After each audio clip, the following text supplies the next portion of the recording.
ഹരേ കൃഷ്ണ. ശ്രീമദ് ഭാഗവത കഥാശ്രവണോത്സവത്തിലേക്ക് എല്ലാ ഭക്തജനങ്ങൾക്കും എൻ്റെ വിനീതമായ നമസ്കാരം. നമ്മൾ ഇന്നലെ വളരെ വിശദമായിട്ട് ശ്രീമതി രാധികയെക്കുറിച്ചും ഗോപികമാരാരാണെന്നും വൃന്ദാവനത്തിൽ എങ്ങനെ പ്രവേശിക്കാം, ഗോലോക വൃന്ദാവനം ആ വൈകുണ്ഠഗ്രഹങ്ങളിൽ വെച്ച് ഏറ്റവും ഉത്തമമായിട്ടുള്ള വൈകുണ്ഠഗ്രഹം, ബാക്കിയുള്ള ഇതെല്ലാം ചെറുതാണെന്നല്ല പറയുന്നത്, പക്ഷേ എല്ലാത്തിനും ഉപരിയായിട്ട് ഭഗവാൻ കൃഷ്ണൻ വസിക്കുന്ന ആ ഒരു ഗോലോകം, അവിടെ എങ്ങനെ ഒരു ജീവാത്മാവിന് പ്രവേശിക്കാം, ഉയർന്ന രസങ്ങൾ എന്തൊക്കെയാണ്, ഒരു ഒരു വൃന്ദാവനത്തിലുള്ള ഭക്തജനങ്ങളുടെ ഭഗവാന്റെ ആ ഒരു സാഖ്യഭാവത്തിൽ ഇരിക്കുന്ന അവരുടെ ഭാവം എന്താണ്, ഗോപികയുടെ ഭാവം എന്താണ്, മഞ്ജരികളുടെ ഭാവം എന്താണ്, അതെല്ലാം നമ്മൾ വിശദമായിട്ട് പഠിച്ചു. അന്നേരം അതിനെക്കുറിച്ച് ഇനി സംശയമൊന്നുമില്ല എന്ന് വിചാരിക്കണം. അന്നേരം നമ്മൾ ഇന്ന് തുടങ്ങുന്നത് കുന്തി സ്തുതിയാണ്. അന്നേരം കുന്തി ദേവിക്ക് സത്യം പറഞ്ഞാൽ വാത്സല്യമുണ്ട്. അതിനെക്കുറിച്ച് കൂടുതൽ നമ്മൾ ആ ഒരു സ്തുതികളൊക്കെ നോക്കുമ്പോഴാണ് നോക്കേണ്ടത്.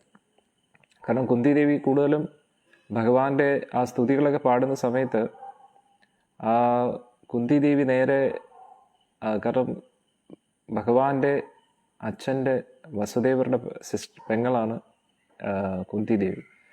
അന്നേരം തീർച്ചയായിട്ടും ആ വാത്സല്യ ഭാവത്തോട്ടാണ് പോകുന്നത്. അന്നേരം വാത്സല്യ ഭാവമുണ്ട്, പക്ഷെ അതേ സമയത്ത് ഒരു ഭഗവാന്റെ ദാസ്യഭാവത്തിൽ, ഭഗവാന്റെ ഒരു ദാസി അല്ലെങ്കിൽ ശാന്തരസത്തിലും കൂടെ ആണ് ഇരിക്കുന്നത്. ഇപ്പം നിങ്ങൾക്ക് മനസ്സിലാക്കണം അല്ലേ? നമ്മൾ ശാന്തരസം പഠിച്ചു, ദാസ്യം പഠിച്ചു, സാഖ്യം പഠിച്ചു, വാത്സല്യം പഠിച്ചു, മാധുര്യം പഠിച്ചു. കുന്തി ദേവിക്ക് കുറച്ച്, അന്നേരം ഈ രസങ്ങളൊക്കെ എന്ന് പറഞ്ഞു കഴിഞ്ഞാൽ ഒരു ഭക്തനിൽ ചിലപ്പം ഒരു രസം മാത്രമായിരിക്കും, ചില ഭക്തരുടെ ഉള്ളിൽ പല പല രസങ്ങൾ അങ്ങോട്ടും ഇങ്ങോട്ടും മിക്സ് ആവും. ഇതെല്ലാം ഭഗവാന്റെ സേവനത്തിന് വേണ്ടിയാണ് അല്ലേ? ചിലപ്പോഴൊക്കെ നമ്മൾ പല പല, ഇപ്പോൾ ഇഞ്ചിപ്പുളി അല്ലേ, ഇഞ്ചി പൊതുവെ തിരുവനന്തപുരം ആ ഭാഗത്തൊക്കെ, തിരുവനന്തപുരത്ത് പൊതുവെ എരിവായിട്ടാണ് ഉണ്ടാക്കുന്നത്. ബാക്കിയുള്ള പാലക്കാട് അങ്ങനെയുള്ള ഭാഗത്തൊക്കെ, തൃശ്ശൂരൊക്കെ നോക്കുകയാണെങ്കിൽ മധുരം, ശർക്കര അതും കൂടെ മിക്സ് ചെയ്തിട്ടാണ്, പലതും കൂടെ മിക്സ് ചെയ്യും. മിക്സ് ചെയ്യുമ്പോഴത്തേക്ക് വേറൊരു ടേസ്റ്റാണ് വരുന്നത്. അന്നേരം അതേപോലെ പല പല രസങ്ങൾ വെച്ചിട്ടുള്ള മിക്സ് ചെയ്യുമ്പോഴത്തേക്ക് ഭഗവാൻ വേറൊരു ആനന്ദമാണ് ലഭിക്കുന്നത്. ഇനി മാധുര്യ രസത്തിനകത്ത് തന്നെ പരാഖ്യരസം നമ്മൾ പഠിച്ചില്ലേ? ശ്രീമതി രാധികയുടെ ആ ഒരു വളരെ തീവ്രമായിട്ടുള്ള ആ ഒരു ഭാവം, ഭഗവാനോടുള്ള ആ ഒരു സ്നേഹം, ഗോപികമാരുടെ ആ കാമുക ബന്ധം, ഭഗവാൻ കൃഷ്ണനും ഭഗവാൻ ശ്രീമതി രാധികയായിട്ടുള്ളൊരു ബന്ധം, അത് ഈ ലോകത്തിലെ ഏറ്റവും പവിത്രമായിട്ടുള്ള ബന്ധമാണ്. ഇനി അതിനകത്ത് തന്നെ ചിലപ്പം വിരഹമായിരിക്കും. ആ ഭഗവാനിൽ നിന്ന് പിരിയുമ്പോഴുള്ള വിരഹം, വിഷമം. അതുകൂടാതെ ഭഗവാൻ വരുമ്പോഴത്തേക്ക് ഇനി പിരിഞ്ഞു പോകുമോ എന്നുള്ളൊരു ചിന്ത, അങ്ങനെ വളരെ വളരെ തീവ്രമായിട്ടുള്ള ഭാവമാണ്. അതുകൂടാതെ വിരഹം, ശ്രീമതി രാധികയുടെ വിരഹം എന്ന് പറഞ്ഞാൽ അത് നമുക്ക് ഒരിക്കലും ചിന്തിക്കാൻ പറ്റത്തില്ല. അന്നേരം ആ വിരഹഭക്തി എന്താണെന്ന് കാണിക്കാൻ വേണ്ടിയാണ് സാക്ഷാൽ ഗുരുവായൂരപ്പൻ തന്നെ ചൈതന്യ മഹാപ്രഭുവായിട്ട് വന്നിരിക്കുന്നത്. അന്നേരം ശ്രീമതി രാധികയുടെ വിരഹഭാവമാണ് ചൈതന്യ മഹാപ്രഭു കാണിക്കുന്നത്. അന്നേരം ഒന്ന് ആലോചിച്ച് നോക്കട്ടെ, എന്തായിരിക്കും ആ ഭാവം? അതാണ് ചൈതന്യ ചരിതാമൃതം മുഴുവൻ നമ്മൾ കണ്ടു കഴിഞ്ഞാൽ, വായിച്ചു കഴിഞ്ഞാൽ അത്ഭുതപ്പെടും. ശ്രീമതി രാധികയുടെ ഭാവം, ആ ഭക്തി എന്തൊക്കെയാണെന്ന്. നമ്മുടെ ഭക്തി ഒന്നുമല്ല, അവിടുത്തെ ആ ചൈതന്യ ചരിതാമൃതത്തിൽ ഓരോ ഭക്തരുടെയും ഭക്തിയൊക്കെ കണ്ടു കഴിഞ്ഞാൽ നമ്മൾ വിചാരിക്കും നമ്മൾ ഭക്തരല്ല, നമ്മളൊക്കെ അസുരന്മാരാണെന്ന് തോന്നിപ്പോകും. കാരണം നമ്മളൊക്കെ ഇപ്പോൾ ഭക്തരാണെന്ന് വിചാരിക്കുന്നു, പക്ഷേ ചൈതന്യ ചരിതാമൃതം വായിക്കുമ്പോഴാണ് നമുക്ക് മനസ്സിലാവുന്നത് യഥാർത്ഥ ഭക്തി എന്താണ് എന്ന്. കാരണം ഇപ്പോൾ ഭാഗവതമൊക്കെ വായിക്കുമ്പോൾ നമ്മൾ ആ ഒരു പാണ്ഡവർ അങ്ങനെ ഭക്തരുടെ കാര്യങ്ങളൊക്കെ കാണുമ്പോൾ നമ്മളും അതേപോലെയൊക്കെയാണ്. പക്ഷേ ചൈതന്യ ചരിതാമൃതത്തിൽ കലിയുഗത്തിലുള്ള ഭക്തജനങ്ങളാണ്. കലിയുഗത്തിലെ നമ്മൾ ജീവിക്കുന്ന അതേപോലുള്ള ഒരു സാഹചര്യത്തിൽ ജീവിച്ചിട്ടും ഭഗവാനോട് അചഞ്ചലമായിട്ടുള്ള ഒരു ഭക്തി, പരിശുദ്ധ ഭക്തി അവരെങ്ങനെ ആചരിക്കുന്നു, അത് കാണാൻ വളരെ പ്രചോദനം നൽകുന്നതാണ്. ആ വൃന്ദാവനത്തിലെ അതേ ഭക്തി തന്നെ ആ വൃന്ദാവനവാസികൾ ഇറങ്ങി വന്നു കഴിഞ്ഞാൽ എങ്ങനെ ഈ ഒരു കലിയുഗത്തിൽ ആ ഒരു ഭക്തി ആചരിക്കും എന്നതാണ് ചൈതന്യ ചരിതാമൃതത്തിൽ വരുന്നത്. അന്നേരം ഭഗവാന്റെ വൃന്ദാവനത്തിൽ ലീലകളിലുള്ള എല്ലാ കൂട്ടുകാരും അവരെല്ലാം വീണ്ടും ജനിച്ചു. അവരെല്ലാം മായപ്പൂർ എന്ന് പറയുന്ന ആ സ്ഥലത്ത് പല പല രൂപങ്ങളിലും പല പല വേഷങ്ങളിലും പല പല പേരുകളിലും അവരൊക്കെ ജനിച്ചു. ഭഗവാന്റെ സഖ, ഭഗവാന്റെ ഗോപികമാർ, അവരെല്ലാവരും ശ്രീമതി രാധിക ഉൾപ്പെടെ എല്ലാവരും വീണ്ടും ജനിച്ചു എന്ന് പറയാൻ പറ്റില്ല, അവതരിച്ചു എന്ന് പറയാം. കാരണം അവർക്ക് ജനന മരണ ചക്രത്തിൽ നിന്നും അവരെപ്പോഴും അതീതരാണ്. അന്നേരം ആ സാക്ഷാൽ ഭഗവാൻ വന്നു. കൃഷ്ണൻ വന്നപ്പോൾ ബലരാമനും വന്നു. ബലരാമൻ നിത്യാനുഭവമായിട്ട് വന്നു. അന്നേരം മഹാദേവൻ, സദാശിവൻ ഇവരെ എപ്പോഴും കൊതിച്ചിരിക്കുവാണ് ഭഗവാന്റെ വൃന്ദാവന ലീലകൾ പ്രവേശിക്കാൻ വേണ്ടി. അന്നേരം അവരുടെ പ്രത്യേക റിക്വസ്റ്റ് പ്രകാരം അവർക്കും ഒരു എൻട്രി കിട്ടി ചൈതന്യ ലീലയിൽ. അങ്ങനെ ആ ഒരു സദാശിവനും മഹാവിഷ്ണുവും രണ്ടുപേരും കൂടെ ചേർന്നതാണ് അദ്വൈതാചാര്യൻ. അതാണ് നമ്മൾ ഹരേ കൃഷ്ണ മന്ത്രത്തിൽ ജയ ശ്രീകൃഷ്ണ ചൈതന്യ പ്രഭു നിത്യാനന്ദ. ആ ചൈതന്യ മഹാപ്രഭു എന്ന് പറയുന്ന സാക്ഷാൽ ഗുരുവായൂരപ്പൻ, നിത്യാപ്രഭു എന്ന് പറയുന്ന ബലരാമൻ, അദ്വൈതാചാര്യൻ എന്ന് പറഞ്ഞത് മഹാദേവനും സദാശിവൻ, മഹാദേവന്റെ ഉദ്ഭവമായിട്ടുള്ള സദാശിവൻ. ആ സദാശിവനും മഹാവിഷ്ണു കൂടെ ചേർന്നതാണ് അദ്വൈതാചാര്യൻ. പിന്നെ ഗദാധർ പണ്ഡിറ്റ് എന്ന് പറയുന്നത് സാക്ഷാൽ ശ്രീമതി രാധിക തന്നെയാണ്. പക്ഷേ ഇപ്രാവശ്യം രാധിക ഒരുപാട് ലീലകളൊന്നും കാണിക്കും. കാരണം ഇവിടെ ചൈതന്യ മഹാപ്രഭുവിനാണ് കൂടുതൽ റോളുള്ളത്. കാരണം ശ്രീമതി രാധികയുടെ ഭാവം എല്ലാം പ്രകടിപ്പിക്കേണ്ടത് ഭഗവാൻ കൃഷ്ണൻ തന്നെയാണ്. അതാണ് ആ ഒരു ലീലയുടെ ഭാഗം. അതുകൊണ്ട് ശ്രീമതി രാധിക ഭക്തിഭാവമൊക്കെ ഉള്ളിൽ ഇങ്ങനെ ഒതുക്കി പിടിച്ചുകൊണ്ടിരിക്കുകയാണ്. പലപ്പോഴും ചൈതന്യ മഹാപ്രഭു ഗദാധർ പണ്ഡിതിനെ മിക്ക ദിവസവും കാണാൻ പോകും. അവിടെ വെച്ച് രണ്ടുപേരും ഭാഗവതം വായിക്കും. സഖ എന്നാൽ എന്താണ് അർത്ഥം? സഖ എന്ന് ഉദ്ദേശിക്കുന്നത് സഖാവെന്ന് പറയുന്നത് പോലെ തന്നെ, പക്ഷേ സഖാവ് നമ്മൾ ഉദ്ദേശിക്കുന്ന സഖാവല്ല, കൂട്ടുകാരൻ. സഖ എന്ന് പറഞ്ഞാൽ കൂട്ടുകാരൻ, സഖി എന്ന് പറഞ്ഞാൽ കൂട്ടുകാരി. അന്നേരം ഭഗവാന്റെ കൂട്ടുകാർ കുറേ പേരുണ്ട്, ഗോപന്മാർ. ആ ഗോപികമാരും കൂട്ടുകാരികളും. ആ ഗോപികമാരിൽ 2 കാറ്റഗറി ഉണ്ട്, ഗോപന്മാരിൽ 2 കാറ്റഗറി ഉണ്ട്. ഗോപന്മാരിൽ ഭഗവാന്റെ സഖയായിട്ട് കുറച്ച് പേരുണ്ട്, കൂട്ടുകാരായിട്ട്. അതുകൂടാതെ ഭഗവാനോട് വാത്സല്യ ഭാവത്തിൽ കുറച്ച് പേരുണ്ട് ഗോപന്മാരിൽ. നന്ദഗോപർ അച്ഛനാണ് അല്ലേ? അന്നേരം ആ നന്ദഗോപരുടെ അതേ ഭാവം ഉൾക്കൊള്ളുന്ന കുറച്ച് ഗോപന്മാരുണ്ട്. അന്നേരം നന്ദ, ഉപനന്ദ, അങ്ങനെ കുറച്ച് പേരൊക്കെ ഉണ്ട്. ഇനി ഭഗവാന്റെ ഗോപന്മാരിൽ തന്നെ കൂട്ടുകാർ കുറച്ച് പേരുണ്ട്, ഫ്രണ്ട്സ് ആയിട്ടുള്ള സഖ. അതിൽ സ്തോക കൃഷ്ണയുണ്ട്, ശ്രീദാമയുണ്ട്. ശ്രീദാമ ശ്രീമതി രാധികയുടെ തന്നെ സഹോദരനാണ്. ഇനി സുബൽ എന്ന് പറഞ്ഞ ഒരു കൂട്ടുകാരനുണ്ട്, സ്തോക കൃഷ്ണയുണ്ട്, അങ്ങനെ കുറേ പേരുണ്ട്, ഇഷ്ടം പോലെ. മധുമംഗളുണ്ട്. അതൊക്കെ നമുക്ക് വൃന്ദാവന ലീലയിൽ നമുക്ക് പഠിക്കാം. ഓരോ കൂട്ടുകാരുടെയും പ്രത്യേകത, ഓരോ കൂട്ടുകാർക്കും ഓരോ പ്രത്യേകത ഉണ്ടെന്നുള്ളത്. ഇപ്പം സുബൽ എന്ന് പറയുന്ന കൂട്ടുകാരനെ കണ്ടു കഴിഞ്ഞാൽ ശ്രീമതി രാധികയുടെ അതേ മുഖമാണ്. അതുകൊണ്ട് ഇടയ്ക്കൊക്കെ ഈ സുബൽ എന്ന് പറയുന്ന ആ സഖയാണ് ഭഗവാന്റെ വളരെ കോൺഫിഡൻഷ്യൽ സുഹൃത്താണ്. അന്നേരം അദ്ദേഹം എന്ത് ചെയ്യുമെന്ന് വെച്ച് കഴിഞ്ഞാൽ ഭഗവാന്റെ മെസ്സേജ് ഗോപികമാരുടെ അടുത്ത് എത്തിക്കുന്നതും, ശ്രീമതി രാധികയുടെ അടുത്ത് എന്നിട്ട് ഭഗവാൻ കൃഷ്ണ ഇങ്ങനെ കാണാൻ ആഗ്രഹിക്കുന്നു എന്നൊക്കെ പറയുന്നത് സുബലാണ്. അന്നേരം പല പ്രാവശ്യവും ശ്രീമതി രാധികയുടെ എന്ത് പറയുന്ന അമ്മായിയമ്മ എന്ന് പറയുന്നത് അമ്മയമ്മയും നാത്തും ജട്ടിലയും കുട്ടിലയും അവർ രണ്ടുപേരും കൂടാണ്. അന്നേരം ഇതൊക്കെ വൃന്ദാവനത്തിൽ നടക്കുന്ന നിത്യലില്ല. ഞാൻ പറഞ്ഞില്ലേ, ഭഗവാൻ എപ്പോഴും ഒരു ത്രില്ല് വേണം. ആ ത്രില്ല് വേണ്ടുന്നതിന് വേണ്ടി പല രീതിയിലുള്ള ലീലകൾ ആടുകയാണ്. ഇപ്പം ഭഗവാന്റെ തന്നെ സൃഷ്ടിയാണ് എല്ലാം. ആ ഒരു വൃന്ദാവനം എല്ലാം ഭഗവാന്റെ തന്നെയാണ്. പക്ഷെ ഭഗവാന് ഇങ്ങനെ ഒളിച്ചു കാണുന്നതിലും ആ ഒരു കാമുക ബന്ധത്തിലും വളരെ ആനന്ദം ലഭിക്കുന്നുണ്ട്. അന്നേരം ആ ഒരു ത്രിൽ കൊണ്ടുവരാൻ വേണ്ടി, ആ ഒരു രസം കൊണ്ടുവരാൻ വേണ്ടിയാണ് ആ വൃന്ദാവന ലീലകളൊക്കെ ആടുന്നത്.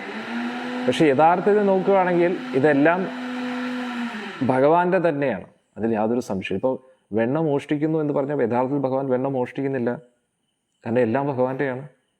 അതേപോലെ ഗോപികമാരെല്ലാം ഭഗവാന്റെ നിത്യപത്നിമാരാണ്, അതിൽ യാതൊരു സംശയമില്ല. വിവാഹം കഴിക്കേണ്ട ആവശ്യമില്ല. വിവാഹം കഴിക്കുന്ന എന്തിനാന്ന് വെച്ച് കഴിഞ്ഞാൽ തമ്മി ഒരു ബന്ധമില്ല, പക്ഷെ ബന്ധത്തെ ഉറപ്പിക്കുകയാണ്. ബന്ധത്തെ ഉറപ്പിക്കുകയാണ്. നമ്മളിനി വിവാഹം കഴിച്ചു കേട്ടോ, വിവാഹം കഴിച്ചു, അതുകൊണ്ട് ഇനി ഹസ്ബൻഡും വൈഫുമാണ്, കുറച്ച് വിശ്വസിച്ചോണം എന്ന് രണ്ടുപേരെ ബോധ്യപ്പെടുത്താനും നാട്ടിലുള്ളവരെ എല്ലാവരെയും ബോധ്യപ്പെടുത്താനും ഇത് ഭാര്യയാണ്, ഇത് ഭർത്താവാണ് എന്നും ബോധ്യപ്പെടുത്താൻ വേണ്ടിയാണ് വിവാഹം കഴിക്കുന്നത്. പക്ഷെ ഭഗവാൻ അങ്ങനെ ഒരു ബോധ്യപ്പെടുത്തേണ്ട ആവശ്യമില്ല, കാരണം എല്ലാം ഭഗവാന്റെയാണ്, ശാശ്വതമായിട്ടുള്ള ബന്ധമാണ്. അതാണ് മനസ്സിലാക്കേണ്ടത്. അന്നേരം ആ ഒരു സുബൽ എന്ന് പറയുന്ന ആ ഒരു കൂട്ടുകാരൻ എപ്പോഴും എന്ത് ചെയ്യുമെന്ന് വെച്ചാൽ കാണുമ്പോൾ ശ്രീമതി രാധികയുടെ അതേ മുഖമാണ്. അന്നേരം ഈ കൂട്ടുകാരൻ അവിടെ പോകുമ്പോൾ ആ ജട്ടിലെയും കുട്ടിലെയും ശ്രീമതി രാധികയുടെ അമ്മായിയമ്മയും നാഥൂനും അവർക്ക് നല്ല സംശയമുണ്ട് ഭഗവാൻ കൃഷ്ണനും ശ്രീമതി രാധികയായിട്ട് രഹസ്യ ബന്ധമുണ്ട്. അതുകൊണ്ട് അവരൊരു എപ്പോഴെങ്കിലുമൊക്കെ ഇങ്ങനെ ഒരു പാരയായിട്ട് എപ്പോഴും നിൽക്കും എന്നുള്ളതാണ്. അന്നേരം ഭഗവാൻ വെയിറ്റ് ചെയ്യുവാണ് ശ്രീമതി രാധികയെ കാണാൻ. പക്ഷെ ഇതുവരെ രാധിക എത്തിയിട്ടില്ല. അന്നേരം ആ സമയത്ത് സുബൽ അങ്ങോട്ട് ചെല്ലുകയാണ്. അത് ചെന്നപ്പോഴത്തേക്ക് ശ്രീമതി രാധിക പറഞ്ഞു ഇങ്ങനെ വന്നു, എന്ത് ചെയ്യണമെന്ന് പറഞ്ഞപ്പോഴത്തേക്ക് ഉടനെ സുബലും അവർ കുടുംബമായിട്ട് നല്ല കൂട്ടാണ്. അന്നേരത്തേക്ക് ഉടനെ ആ സുബൽ രാധികയുടെ അടുത്ത് ചെന്നിട്ട് പറയും രാധിക സുബലിനെ പോലെ വേഷമുണ്ട്. എന്നിട്ട് സുബൽ രാധികയെ പോലെ വേഷമിടും. എന്നിട്ട് സുബൽ ശ്രീമതി രാധികയെ പോലെ വേഷം ഇട്ടിട്ട് അവിടെ തന്നെ ഇരിക്കും. എന്നിട്ട് രാധിക ഒരു സഖയായിട്ട് സുബലായിട്ട് തന്നെ വേഷം ഇട്ടിട്ട്, കാരണം രണ്ടുപേരുടെ മുഖം ഏകദേശം ഒരുപോലെയാണ്. അങ്ങനെ ശ്രീമതി രാധിക പുറത്തിറങ്ങി വരും. അന്നേരം ഉടനെ ഈ അമ്മായിമ്മയും മരുമോളും നോക്കും, എന്താ സുബൽ നീ പോവുകയാണോ? ആ പോവുകയാണ് എന്ന് പറഞ്ഞിട്ട് പിന്നെ ശ്രീമതി രാധിക നല്ലപോലെ ശബ്ദമൊക്കെ മാറ്റും. എല്ലാവിധ കലകളും അറിയാം ശ്രീമതി രാധികയ്ക്ക്. നല്ലപോലെ പാട്ട് പാടാൻ അറിയാം, കുക്ക് ചെയ്യാൻ അറിയാം, നൃത്തമാടാൻ അറിയാം. ഓടക്കുള്ളിൽ കൃഷ്ണനെക്കാട്ടി നല്ലപോലെ ഊതും ശ്രീമതി രാധിക. എല്ലാ കലകളിലും ഭഗവാൻ കൃഷ്ണനെ തോൽപ്പിച്ചു കളയും ശ്രീമതി രാധിക. അങ്ങനെ ആ സുബലിന്റെ വേഷം ധരിച്ചിട്ട് ശ്രീമതി രാധിക അവിടെ നിന്ന് ഇറങ്ങും എന്നുള്ളതാണ്. ഇറങ്ങിയതിന് ശേഷം അവിടെ ഭഗവാൻ കൃഷ്ണൻ കാണുകയാണ് ഇങ്ങനെ ശ്രീമതി രാധിക സുബലായിട്ട് വന്നപ്പോൾ. നേരത്തേക്ക് ഉടനെ ഭഗവാൻ കൃഷ്ണൻ വലിയ വിഷമം, ഈ രാധ വന്നില്ലല്ലേ എന്നൊക്കെ പറഞ്ഞ് വളരെ വിഷമത്തിൽ, രാധയെ കാണാത്ത വിഷമത്തിൽ ഇങ്ങനെ കരഞ്ഞുകൊണ്ടിരിക്കും ഭഗവാൻ വിരഹത്തിൽ കരയുകയാണ്. ഇത് നമ്മൾ ഭൗതിക ലോകത്തിൽ കാണുന്ന ഒരു വിരഹമല്ല, ആധ്യാത്മിക. അതായത് ഇപ്പോൾ നമ്മൾ ഈ ഭൗതിക ലോകത്തിൽ പവിത്രമായിട്ട് പറയാൻ പറ്റുന്ന ഒരേ ഒരു ബന്ധം എന്ന് പറയുന്നത് അമ്മയും കുട്ടിയായിട്ടുള്ളൊരു ബന്ധമാണ്. അമ്മയും കുട്ടിയായിട്ടുള്ളൊരു ബന്ധമാണ് പവിത്രമായിട്ടുള്ള ബന്ധം. ബാക്കി ആ ഹസ്ബൻഡും വൈഫും ആ ഉള്ള റിലേഷനിൽ കാമമല്ല പ്രധാന ഘടകമെങ്കിൽ അതും പവിത്രമാണ്. പക്ഷെ പൊതുവെ അമ്മയും കുട്ടിയുമായിട്ടുള്ള ഒരു റിലേഷനാണ് ഏറ്റവും പവിത്രമായിട്ടുള്ളത്, മനസ്സിലാക്കിയിരിക്കുക. അന്നേരം ആ ഒരു രീതിയിൽ അത് തന്നെ എത്ര ആ ഒരു അമ്മയ്ക്ക് മകനോടുള്ള സ്നേഹം, അല്ലെങ്കിൽ മകളോടുള്ള സ്നേഹം, അല്ലെങ്കിൽ മക്കൾക്ക് അമ്മയോടുള്ള സ്നേഹം, അത് ഒരു വല്ലാത്തൊരു ഒരു പവിത്ര സത്വഗുണത്തിലാണെന്ന് നമുക്ക് പറയാം.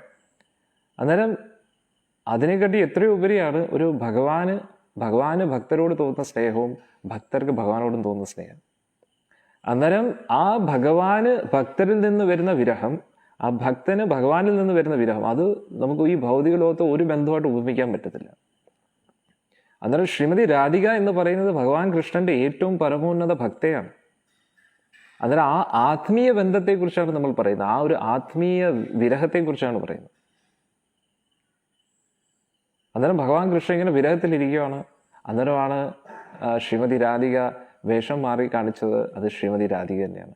അന്നേരം നിത്യം വൃന്ദാവനത്തിൽ നടക്കുന്ന ലീലകളാണിത്. ഇപ്പോൾ നമ്മൾ പറഞ്ഞുകൊണ്ടിരിക്കുമ്പോഴും അവിടെ ഇങ്ങനെ ലീലകൾ നടന്നുകൊണ്ടിരിക്കുകയാണ്. ഒരിക്കലും തീരാതെ ആ ലീലകൾ ഇങ്ങനെ നടന്നുകൊണ്ടേയിരിക്കുകയാണ്. എന്നിട്ട് ആ ലീലകൾ നടന്നുകൊണ്ടിരിക്കുമ്പോൾ തന്നെ ഇപ്പോൾ നമ്മൾ അസംഖ്യം ബ്രഹ്മാണ്ടങ്ങളുണ്ട്. ഓരോ ബ്രഹ്മാണ്ടങ്ങളും ഭഗവാൻ അവതരിച്ചുകൊണ്ടിരിക്കുകയാണ്. ഭഗവാൻ ആ ലോകത്തിൽ നിന്ന് വിട്ടുകൊണ്ടിരിക്കുകയാണ്. അതായത് എങ്ങനെയാണോ സൂര്യൻ ആദ്യം ഏറ്റവും നമ്മുടെ മാപ്പ് നോക്കുമ്പോൾ ഏറ്റവും വലതു ഭാഗത്തായിട്ടുള്ള രാജ്യത്തിൽ ഉദിക്കുന്നു, എങ്ങനെ മെല്ലെ മെല്ലെ ഇടതു ഭാഗത്തോട്ട് പൊയ്ക്കൊണ്ടിരിക്കുന്നു അല്ലേ? അന്നേരം ഓരോ സമയത്തും ഏതെങ്കിലും ഒരു രാജ്യത്തിൽ ഉദിച്ചുകൊണ്ടിരിക്കുന്നു അല്ലെങ്കിൽ അസ്തമിച്ചുകൊണ്ടിരിക്കുന്നു. അങ്ങനെയാണ് പൊതുവെ പോകുന്നത്. അന്നേരം അതേപോലെ തന്നെ ഭഗവാൻ ഏതെങ്കിലും ഒരു ബ്രഹ്മാണ്ടത്തിൽ ഇപ്പോൾ കംസനെ കൊന്നുകൊണ്ടിരിക്കുകയാണ്, ഏതെങ്കിലും ഒരു ബ്രഹ്മാണ്ടത്തിൽ ഭഗവാൻ അവതരിച്ചുകൊണ്ടിരിക്കുകയാണ്, ഏതെങ്കിലും ഒരു ബ്രഹ്മാണ്ടത്തിൽ വൃന്ദാവന ലീലകൾ ആടിക്കൊണ്ടിരിക്കുകയാണ്. ഇതെല്ലാം നിത്യമായിട്ടും ശാശ്വതമായിട്ടും നടക്കുന്ന ലീലകളാണ്, ഒരിക്കലും തീരാതെ.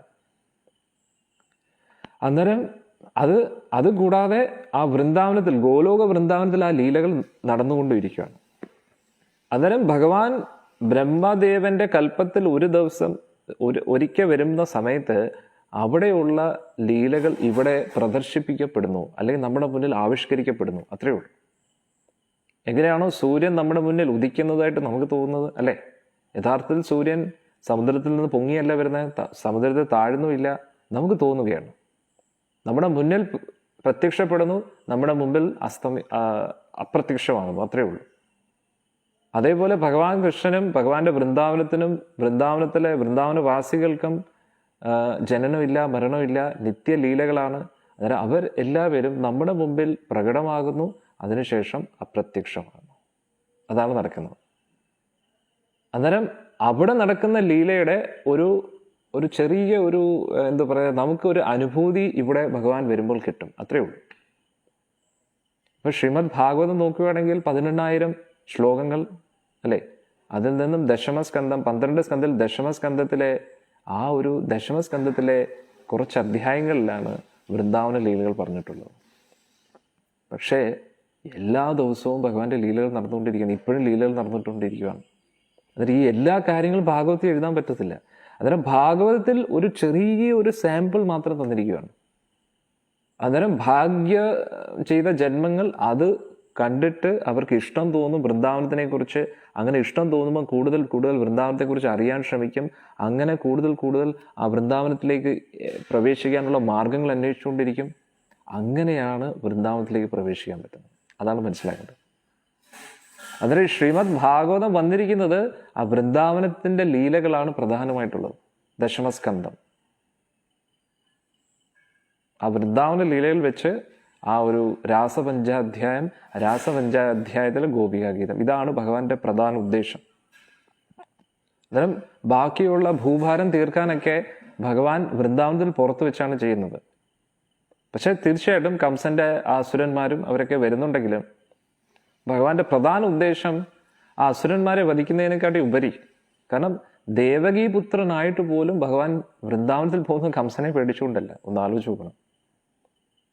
ഇപ്പൊ കംസനെ വധിക്കാനാണെങ്കിൽ ആ കൈക്കുഞ്ഞായിട്ട് ഇരിക്കുമ്പോൾ പോലും ഭഗവാൻ വധിക്കാൻ പറ്റും. കാരണം ആ പൂതനെ ഭഗവാൻ കൈക്കുഞ്ഞായിട്ട് ഇരുന്നപ്പോൾ തന്നെയാണ് വധിച്ചത്. ഒന്ന് ആലോചിച്ച് പോകണം. മുലപ്പാൽ കുടിച്ചുകൊണ്ടിരിക്കുന്ന അതേ സമയത്ത് തന്നെയാണ് ആ പൂതനെ കൊന്നത്.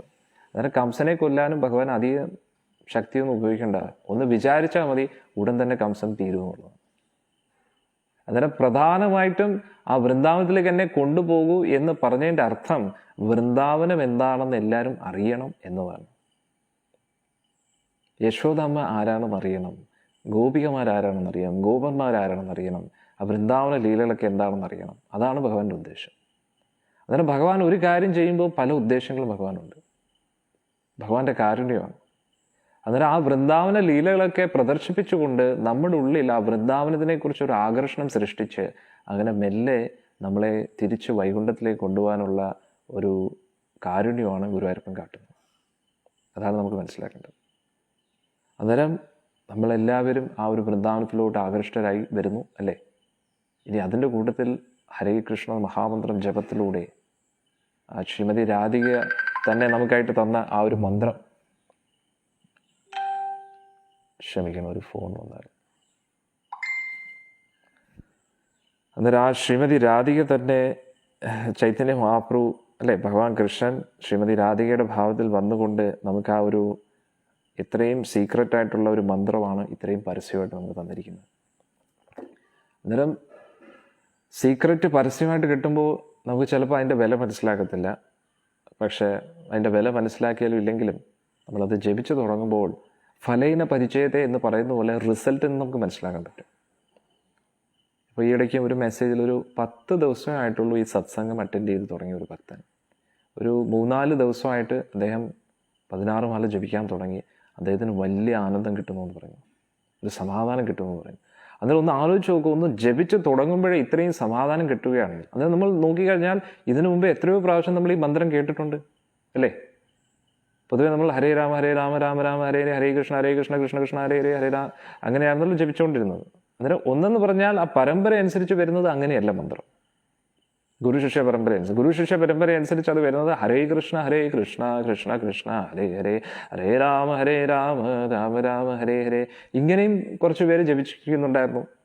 പക്ഷെ എപ്പോഴാണോ നമുക്ക് ആ പരമ്പരയായിട്ടൊരു കണക്ഷൻ കിട്ടുന്നത്, അപ്പോഴാണ് നമുക്ക് ആ മന്ത്രം ഫലിച്ചു തുടങ്ങുന്നത്. പരമ്പരാവിഹീന മന്ത്രം നിഷ്ഫല. പരമ്പരയില്ലാതെ ലഭിക്കുന്ന മന്ത്രം നിഷ്ഫലമാണ്. മന്ത്രത്തിന് ശക്തിയുണ്ട്, പക്ഷെ മന്ത്രം ഫലിക്കണമെങ്കിൽ ആ ഒരു പരമ്പരയിൽ വരണം നമ്മൾ. അതുകൊണ്ടാണ് നമ്മൾ നോക്കുമ്പോൾ ആ സത്സംഗത്തിലൊക്കെ നമ്മൾ തുടർച്ചയായിട്ട് ഭഗവാനെക്കുറിച്ച് കേൾക്കുന്നുണ്ട്. ശ്രവണത്തിൽ നിന്നാണ് നമ്മൾ പരമ്പരയുമായിട്ട് കണക്റ്റഡ് ആകുന്നത്. അന്നേരം ഭഗവാനെക്കുറിച്ച് നിരന്തരമായിട്ട് ഒരു സത്സംഗത്തിൽ നമ്മൾ കേൾക്കുമ്പോൾ നമ്മൾ ആ പരമ്പരയായിട്ട് കണക്റ്റഡ് ആകുന്നു. എന്നിട്ട് ആ ഒരു പരമ്പരയിൽ നിന്ന് ലഭിച്ച ആ ഒരു ഹരേ കൃഷ്ണ മന്ത്രം നമ്മൾ ജപിക്കുമ്പോൾ നമ്മുടെ ഉള്ളിൽ ഫാസ്റ്റായിട്ട് പടാന്ന് ചേഞ്ചസ് വരും എന്നുള്ളതാണ്. എത്രയോ വർഷങ്ങളായിട്ട് നമ്മൾ എത്രയോ വ്രതങ്ങൾ അനുഷ്ഠിച്ച അതിനെക്കാട്ടിയും എത്രയോ കോടിക്കണക്കിന് ഇരട്ടി റിസൾട്ടാണ് ഒരു സത്സംഗത്തിൽ മുടങ്ങാതെ നമ്മൾ കേട്ടിട്ട് നാമം ജപിക്കുമ്പോൾ ലഭിക്കുന്ന റിസൾട്ട്. അത്രയും കാലവും മാംസഭക്ഷണമൊക്കെ ഉപേക്ഷിക്കാൻ വളരെ ബുദ്ധിമുട്ടായിരുന്നവർ പടാന്ന് വിടുകയാണ്. പെട്ടെന്ന് വിടാൻ പറ്റും. കാരണം ഉയർന്നൊരു സ്വാദ് നമുക്ക് ലഭിച്ചു. ഉയർന്ന സ്വാദ് ലഭിക്കുമ്പോൾ താഴോട്ടുള്ള കാര്യങ്ങൾക്കൊന്നും നമുക്ക് താല്പര്യമില്ല. കാരണം സാക്ഷാൽ ഗുരുവായൂരപ്പൻ നമ്മുടെ ജീവിതത്തിലോട്ട് വരികയാണ്. പിന്നെ എന്താണ് വേണ്ടത്? അതാണ് നമ്മുടെ ജീവിതത്തിൻ്റെ ലക്ഷ്യം. അന്നേരം ഞാൻ പറഞ്ഞതുപോലെ ഇത് ആധികാരികമായിട്ടുള്ളൊരു പ്രോസസ്സാണ്. ഞാൻ ഇന്നലെ വൈകുന്നേരത്തെ സത്സംഗത്തിലും പറഞ്ഞു, പല വ്യക്തികളും ഇങ്ങനെയുള്ള ആധികാരികമായിട്ടുള്ള കാര്യങ്ങളൊന്നും മനസ്സിലാക്കാതെ ആരെയും കുറ്റപ്പെടുത്തുന്നതല്ല, പക്ഷെ അവരവരുടെ രീതിയിൽ ഊഹാപോഹങ്ങൾ കൊണ്ട് പലതും സൃഷ്ടിക്കുന്നു. ഇപ്പോൾ ഒരു വീഡിയോ വന്നിരിക്കുന്നു ഇങ്ങനെ രഹസ്യം, പ്രപഞ്ച രഹസ്യം എന്നൊക്കെ പറഞ്ഞിട്ട്, പക്ഷെ അതിൽ കാണിക്കുന്ന എല്ലാം ഒരു ബേസ് ഇല്ലാത്ത കാര്യങ്ങളാണ്. അതിൽ ഭഗവത്ഗീതയെ കാണിക്കുന്നു. ഭഗവത്ഗീത കാണിച്ചത് ഇസ്കോണിന്റെ ഭഗവത്ഗീതയാണ്, പക്ഷെ അവർക്ക് ഇസ്കോണായിട്ട് ഒരു ബന്ധവുമില്ല. ലോകമെമ്പാടും എത്രയോ ആൾക്കാർ ഭഗവത്ഗീതയൊക്കെ എഴുതിയിട്ടുണ്ട്, പക്ഷെ ഏറ്റവും കൂടുതൽ ആൾക്കാർ വായിക്കുന്നത് ഹരേ കൃഷ്ണ പ്രസ്ഥാനത്തിന്റെ ഭഗവത്ഗീതയാണ്. ബാക്കി എത്രയോ പേര് ഭഗവത്ഗീതയൊക്കെ എഴുതുന്നുണ്ട്, വ്യാഖ്യാനം എഴുതുന്നുണ്ട്, ആൾക്കാർ വായിക്കുന്നുണ്ട്, പക്ഷെ അവർക്ക് ഒന്നും മനസ്സിലാവുന്നില്ല. അവർക്ക് ആർക്കും ജീവിതത്തിൽ ആചരിക്കാൻ ഒരു ഇൻസ്പിറേഷൻ തോന്നുന്നില്ല. അന്നേരം ഭഗവാൻ ഭഗവത്ഗീത പഠിപ്പിച്ചത് അർജുനെ വലിയൊരു പണ്ഡിതനാക്കാൻ വേണ്ടിയല്ല. അർജുൻ ഭഗവത്ഗീത പഠിച്ചതും നല്ലപോലെ പാരായണം ചെയ്യാൻ പഠിക്കണം എന്ന് പറഞ്ഞിട്ടല്ല. അർജുൻ ഉദ്ദേശിച്ച എന്താണ്? അർജുൻ എന്താ ചെയ്യേണ്ടത്, എന്താ ചെയ്യാൻ പാടില്ലാത്തത് അറിഞ്ഞൂടാ, അത്രേ ഉള്ളൂ. എങ്ങനെ ജീവിക്കണമെന്ന് അറിയത്തില്ല. അവിടെ ഭഗവാൻ പല ക്രിയകളുമല്ല അർജുനെ പഠിപ്പിച്ചത്, യഥാർത്ഥ ജീവിത രീതിയാണ് പഠിപ്പിച്ചത്. യഥാർത്ഥ ആർട്ട് ഓഫ് ലിവിങ്, എങ്ങനെ നമ്മൾ ജീവിതത്തിന്റെ ഉത്തരവാദിത്വം ഏറ്റെടുക്കണം എന്നതാണ് ഭഗവാൻ അവിടെ പഠിപ്പിച്ചു കൊടുത്തത്. കാരണം എന്താണെന്ന് വെച്ച് കഴിഞ്ഞാൽ നമ്മൾ ധ്യാനിച്ചുകൊണ്ടിരിക്കാൻ പറ്റത്തില്ല. നമ്മൾ പല കാര്യങ്ങളും ചെയ്യണം. വീട്ടിലെ കാര്യങ്ങൾ ചെയ്യണം, പുറത്തെ കാര്യങ്ങൾ ചെയ്യണം, ഒരുപാട് കാര്യങ്ങൾ നമുക്ക് ഉത്തരവാദിത്തങ്ങളുണ്ട്. അതിൻ്റെ ഇടയിൽ എങ്ങനെയാണ് നമ്മൾ ഇതൊക്കെ ബാലൻസ് ചെയ്യുന്നത്? അതുകൊണ്ട് നമ്മുടെ ബോധത്തെ ഉയർത്തേണ്ടത് അത്യാവശ്യമാണ്. അതിന് ആ കുരുക്ഷേത്ര ഭൂമിയിൽ അർജുൻ ധ്യാനിച്ചുകൊണ്ടല്ല ഇരുന്നത്. അർജുൻ എന്താണ് ചെയ്തത്? യുദ്ധം ചെയ്യുകയാണ്. പക്ഷെ എന്തിനു വേണ്ടി യുദ്ധം ചെയ്യണം, ഏത് മനോഭാവത്തോടു കൂടി യുദ്ധം ചെയ്യണം എന്നാണ് അർജുന് മനസ്സിലാവാത്തത്.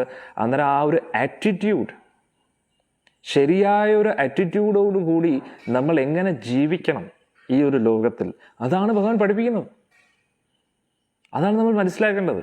അല്ലാതെ ഈ ഭാഗവതവും ഭഗവത്ഗീതയൊക്കെ പഠിച്ച് പണ്ഡിതനാകാനും ആചാര്യനാകാനും അതിനൊന്നും വേണ്ടിയല്ല.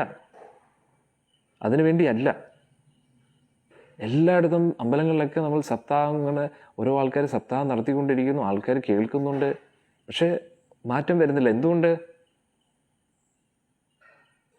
മനസ്സിലായില്ലേ? അതാണ് നമുക്ക് മനസ്സിലാക്കേണ്ടത്. അന്നേരം എന്താണെന്ന് വെച്ച് കഴിഞ്ഞാൽ നമ്മൾ ആധികാരികമായിട്ട് അത് പഠിക്കുക, പഠിച്ചതിന് ശേഷം അത് നമ്മുടെ ജീവിതത്തിൽ ആചരിക്കാൻ ശ്രമിക്കുക എന്നതാണ്. ആ ഒരു ഗുരുശിഷ്യ പരമ്പര അനുസരിച്ച് നമുക്ക് എന്താണ് ചെയ്യേണ്ടത് എന്ന് മനസ്സിലാക്കണം. വളരെ ഇമ്പോർട്ടൻ്റ് ആണ്. അന്നേരം ഇങ്ങനെ നമ്മൾ മനസ്സിലാകാതെ, ഇപ്പോൾ ഉദാഹരണത്തിന് ഇന്നലത്തെ ആ ഒരു വീഡിയോയിൽ അവർ പറയുന്നത്, ഇന്നലെ വൈകിട്ടത്തെ സത്സംഗത്തിൽ ഞാൻ അത് ചർച്ച ചെയ്തിരുന്നു, പറയുന്നത് കൽപ്പം, ബ്രഹ്മദേവന്റെ കൽപ്പം എന്ന് പറയുന്നത് 5000 വർഷമാണ്. അത് എവിടുത്തെ ന്യായമാണ് നോക്കണേ. വളരെ വ്യക്തമായിട്ട് എല്ലാവിധ പുരാണങ്ങളിലും വളരെ വ്യക്തമായിട്ട് കൽപ്പത്തിന്റെ കണക്ക് പറയുന്നുണ്ട്. ഉപനിഷത്തുകൾ വളരെ വ്യക്തമായിട്ട് പറയുന്നുണ്ട് നമ്മുടെ ആത്മാവ് ഹൃദയത്തിലാണ് ഇരിക്കുന്നതെന്ന്. അതൊരു ശാസ്ത്രത്തിന്റെ രീതിയിൽ പോകാതെ, ആധികാരികമായിട്ടുള്ള രീതിയിൽ പോകാതെ ആൾക്കാരെ വഴിതെറ്റിക്കുന്ന രീതിയിലാണ് പല ഇങ്ങനെയുള്ള പ്രചരണമൊക്കെ നടക്കുന്നത്. അതായത് ഇത് ആരെയും കുറ്റപ്പെടുത്തുന്നതല്ല. എന്തായാലും നിരീശ്വരവാദത്തെക്കാട്ടിയും തീർച്ചയായിട്ടും നല്ലതാണ് ഏതെങ്കിലും രീതിയിലുള്ള ഒരു ഈശ്വര വിശ്വാസം. ഏതെങ്കിലും രീതിയിൽ എങ്ങനെയെങ്കിലും ഒരു മനുഷ്യനായിട്ട് ജീവിച്ചാൽ മതി എന്ന് വേണമെങ്കിൽ നമുക്ക് പറയാം. പക്ഷേ അതൊന്നും കംപ്ലീറ്റ് ആണെന്ന് നമുക്ക് ഒരിക്കലും വിശ്വസിക്കാൻ പറ്റത്തില്ല. യഥാർത്ഥ സത്യത്തെ നമ്മൾ അറിയണമെങ്കിൽ ആ ഭഗവത്ഗീത വഴി തന്നെ പഠിച്ചേ പറ്റൂ. ആ ഭഗവത്ഗീത യഥാരൂപത്തിൽ യഥാരൂപം എന്ന് പേരിടാൻ തന്നെ കാരണം എന്താണ്? കാരണം യഥാരൂപം എന്ന് പറഞ്ഞാൽ യഥാരൂപം എന്താണോ ഭഗവാൻ കൃഷ്ണൻ ഉദ്ദേശിച്ചത് അർജുനോട് പറയാൻ, അത് തന്നെയാണ് ആ ഒരു ഭഗവത്ഗീതയിൽ ഉദ്ദേശിച്ചിരിക്കുന്നത്. അന്നേരം ഇത് നമ്മൾ സ്വീകരിച്ചേ പറ്റൂ. അല്ലാതെ നമ്മൾ എന്തു പറയുന്നത്, സത്യം പറഞ്ഞാൽ നമ്മൾ ഫോളോവേഴ്സിനെ ഉണ്ടാക്കാൻ വേണ്ടിയല്ല ഇസ്കോൺ ഇങ്ങനെ പ്രചരണമൊക്കെ ചെയ്യുന്നത്. സത്യം പറഞ്ഞാൽ ഈ യഥാർത്ഥത്തിൽ ലോകത്തിന് എന്താണോ വേണ്ടുന്നത് അതാണ് ഈ ഹരേ കൃഷ്ണ പ്രസ്ഥാനം ചെയ്തുകൊണ്ടിരിക്കുന്നത്. അന്നേരം മറ്റ് ഒരു ഓർഗനൈസേഷനും നല്ല പ്രവൃത്തികൾ ചെയ്യുന്നില്ല എന്നല്ല. ഒരുപാട് ഓർഗനൈസേഷൻ എനിക്കറിയാം, അവരെല്ലാം വളരെ നിസ്വാർത്ഥമായിട്ട് ഒരുപാട് സോഷ്യൽ വർക്കൊക്കെ ചെയ്യുന്നുണ്ട്. അന്നേരം ആ സോഷ്യൽ വർക്ക്, യഥാർത്ഥ സോഷ്യൽ വർക്ക് എന്താണെന്ന് ചോദിച്ചു കഴിഞ്ഞാൽ ആ മനുഷ്യൻ്റെ മെൻറ്റാലിറ്റി മാറ്റുക, അതാണ് ഏറ്റവും വലിയ സോഷ്യൽ വർക്ക്. മനസ്സിലായില്ലേ? ഇപ്പം പലപ്പോഴും നമ്മൾ ചുറ്റും എല്ലായിടത്തും നോക്കുകയാണെങ്കിൽ, പല സ്ഥലങ്ങളിലും നോക്കുകയാണെങ്കിൽ പല രീതിയിലുള്ള സോഷ്യൽ വർക്ക് നടക്കുന്നുണ്ട് അല്ലേ? അന്നേരം ആ ഒരു സോഷ്യൽ വർക്കൊക്കെ ആൾക്കാരെ ഹെൽപ്പ് ചെയ്യുന്നുണ്ട്. പക്ഷേ യഥാർത്ഥത്തിൽ ഈ ഒരു ലോകത്തിൽ നടക്കുന്ന ക്രൂരതയും എല്ലാത്തിൻ്റെയും കാരണം, എല്ലാവിധ ക്രൈമിൻ്റെയും എല്ലാത്തിൻ്റെയും അടിസ്ഥാന കാരണം എന്ന് പറഞ്ഞാൽ അത്യാഗ്രഹമാണ്. അത്യാഗ്രഹമാണ് എല്ലാവരുടെയും കാരണം. അന്നേരം ആ ഒരു അത്യാഗ്രഹം, കാമം, ക്രോധം, മോഹം, ലോഭം, മതം, മാത്സര്യം, ഈ ഒരു മെൻറ്റാലിറ്റി. ഇപ്പം നിങ്ങൾ അമ്പലങ്ങളിലൊക്കെ നോക്കിക്കഴിഞ്ഞാൽ കമ്മിറ്റി ഉണ്ടാക്കും, എന്നിട്ട് തമ്മി മത്സരതയാണ്. ആരാണ് പ്രസിഡന്റ് ആവേണ്ടത്, ആരാണ് സെക്രട്ടറി ആവേണ്ടത്. അമ്പലത്തിൽ ഇൻകം പോലും കാണത്തില്ലായിരിക്കും. എങ്ങനെയോ സത്യം പറഞ്ഞാൽ ആൾക്കാരൊന്നും വരാതെ വളരെ കഷ്ടപ്പെട്ടുകൊണ്ടിരിക്കുന്ന അമ്പലമായിരിക്കും. അവസാനമായിരിക്കും കമ്മിറ്റിയൊക്കെ ഒന്നും കൂടുന്നത്. കൂടിയതിനു ശേഷം അവിടെ അടിയാണ്, ആരാണ് പ്രസിഡന്റ് ആവുന്നത്. മുങ്ങാൻ പോകുന്ന കപ്പലാണ്, പക്ഷെ അതിലും ക്യാപ്റ്റൻ ആവണം. ആരെയും കളിയാക്കുമല്ല, പക്ഷെ നടക്കുന്ന എങ്ങനെയെങ്കിലും എല്ലാവരും കൂടെ ഒന്നിച്ചൊന്ന് പ്രവർത്തിക്കാന്ന് വെച്ചാൽ അത് നടക്കത്തില്ലെന്നുള്ളതാണ്. മനസ്സിലായില്ലേ?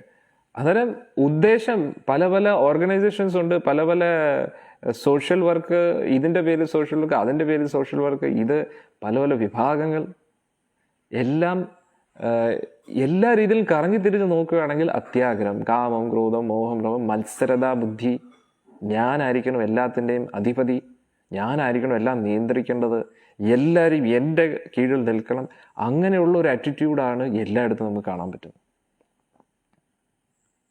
അന്നേരം ഇതൊന്നും നമുക്ക് മാറ്റാൻ പറ്റത്തില്ല അല്ലേ? ഒരുപാടൊന്നും ചെയ്യാൻ പറ്റത്തില്ല.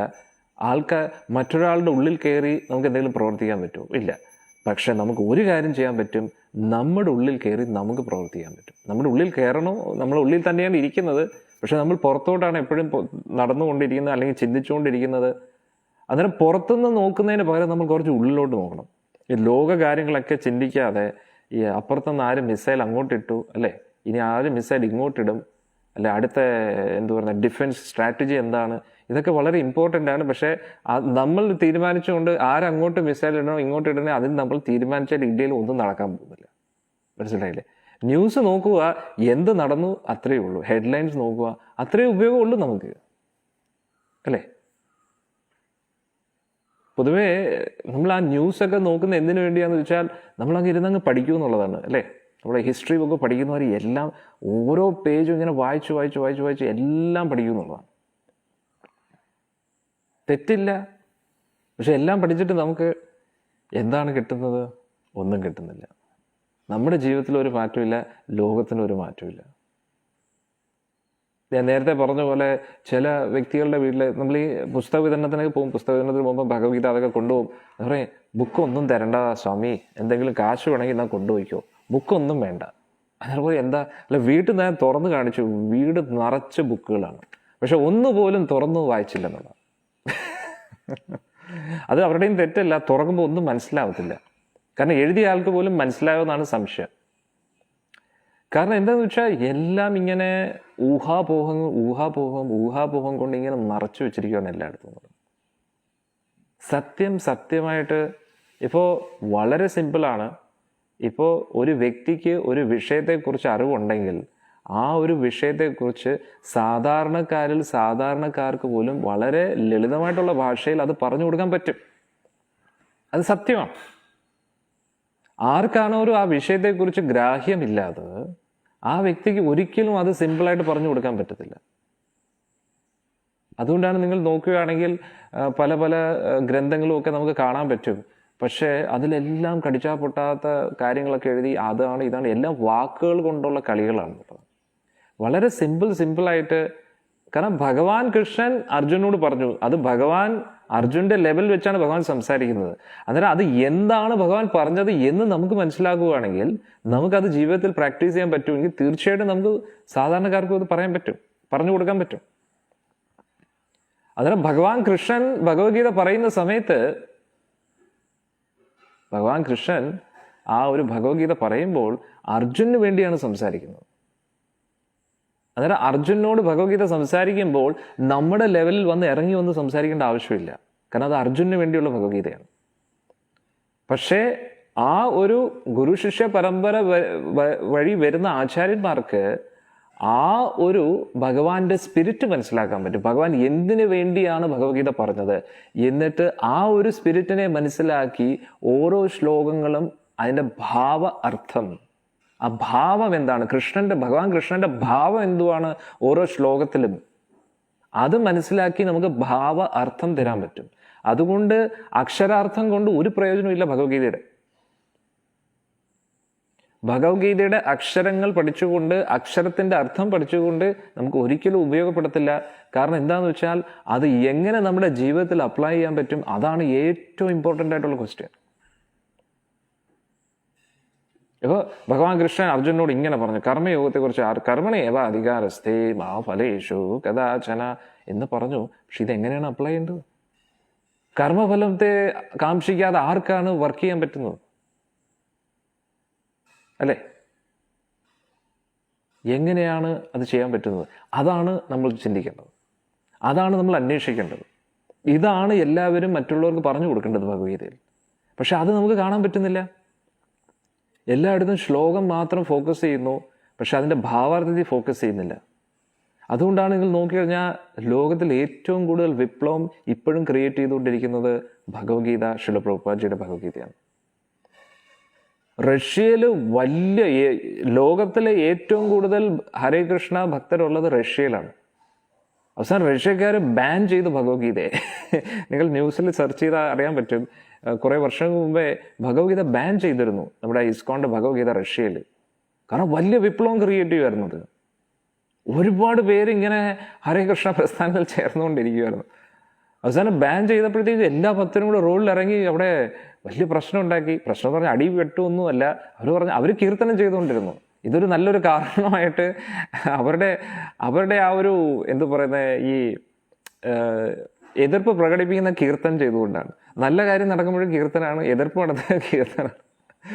അന്നേരം അങ്ങനെ വഴിയോരങ്ങളിലൊക്കെ അവർ കീർത്തനം ചെയ്തപ്പോഴത്തേക്ക് ഇത്രയും കൂട്ടായ്മ കണ്ടപ്പോഴത്തേക്ക് അവർക്ക് ആ ബാൻ പിൻവലിപ്പിക്കേണ്ടി വന്നു. ഒന്ന് ആലോചിച്ചു. എന്നിട്ട് ലോകമെമ്പാടും, എന്തിനേറെ പറയുന്നത്, പാകിസ്ഥാനിൽ വരെ ഭഗവത്ഗീതയുണ്ട് ഉറുദുവിൽ. നമ്മുടെ ഹരേ കൃഷ്ണ പ്രസ്ഥാനത്തിൻ്റെ ഉറുദുവിൽ ഭഗവത്ഗീത ഉണ്ട്, ചൈനയിൽ ഭഗവത്ഗീതയുണ്ട്, ചൈനീസ് ലാംഗ്വേജിൽ, ജാപ്പനീസിലുണ്ട്, ഫ്രഞ്ചിലുണ്ട്, ജർമ്മൻ ലാംഗ്വേജിലുണ്ട്.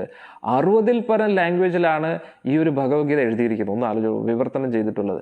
ആ എല്ലാ സ്ഥലങ്ങളിലും കുറഞ്ഞത് മിക്ക രാജ്യങ്ങളിലും കുറഞ്ഞ പക്ഷം ഒരു സെൻറ്ററെങ്കിലും ഇല്ലാതില്ല ഹരേ കൃഷ്ണ പ്രസ്ഥാനത്തിൽ.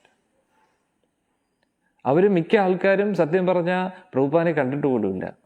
പക്ഷേ ആ പ്രഭുപാദിൻ്റെ ആ വിവർത്തനം ചെയ്ത, അവരുടെ ഭാഷയിൽ വിവർത്തനം ചെയ്ത ആ ഭഗവത്ഗീത വായിക്കുമ്പോൾ തന്നെ അവരുടെ ഉള്ളിൽ ഒരു മാറ്റമാണ്. ഒന്ന് ആലോചിച്ച് നോക്കൂ. അന്നേരം വിദേശ രാജ്യങ്ങളിൽ നമ്മുടെ സനാതന ധർമ്മമായിട്ട് ഒരു ബന്ധമില്ലാത്ത മറ്റു മതത്തിലുള്ളവരുടെ ഉള്ളിൽ ഇത്രയും മാറ്റം സൃഷ്ടിക്കാൻ പറ്റുമെങ്കിൽ നമ്മൾ സനാതന ധർമ്മത്തിലുള്ളവർ ആ ഭഗവത്ഗീത പഠിച്ചു കഴിഞ്ഞാൽ എന്തുമാത്രം മാറ്റമായിരിക്കും? അതാണ് നമ്മൾ ചിന്തിക്കേണ്ടത്. ഇതുമായിട്ട് ഒരു ബന്ധമില്ലാത്ത വിദേശികൾക്ക് ഭഗവത്ഗീതയുടെ ഇത്രയും ആകർഷണം തോന്നുവാണ് നമ്മുടെ ശില പ്രഭുപാദജിയുടെ ഭഗവത്ഗീത വായിച്ചിട്ട് എങ്കിൽ നമ്മുടെ ജനിച്ചതേ നമ്മൾ ആ ഒരു ഗുരുവായൂരപ്പനുമായിട്ട് ബന്ധപ്പെട്ടാണ്.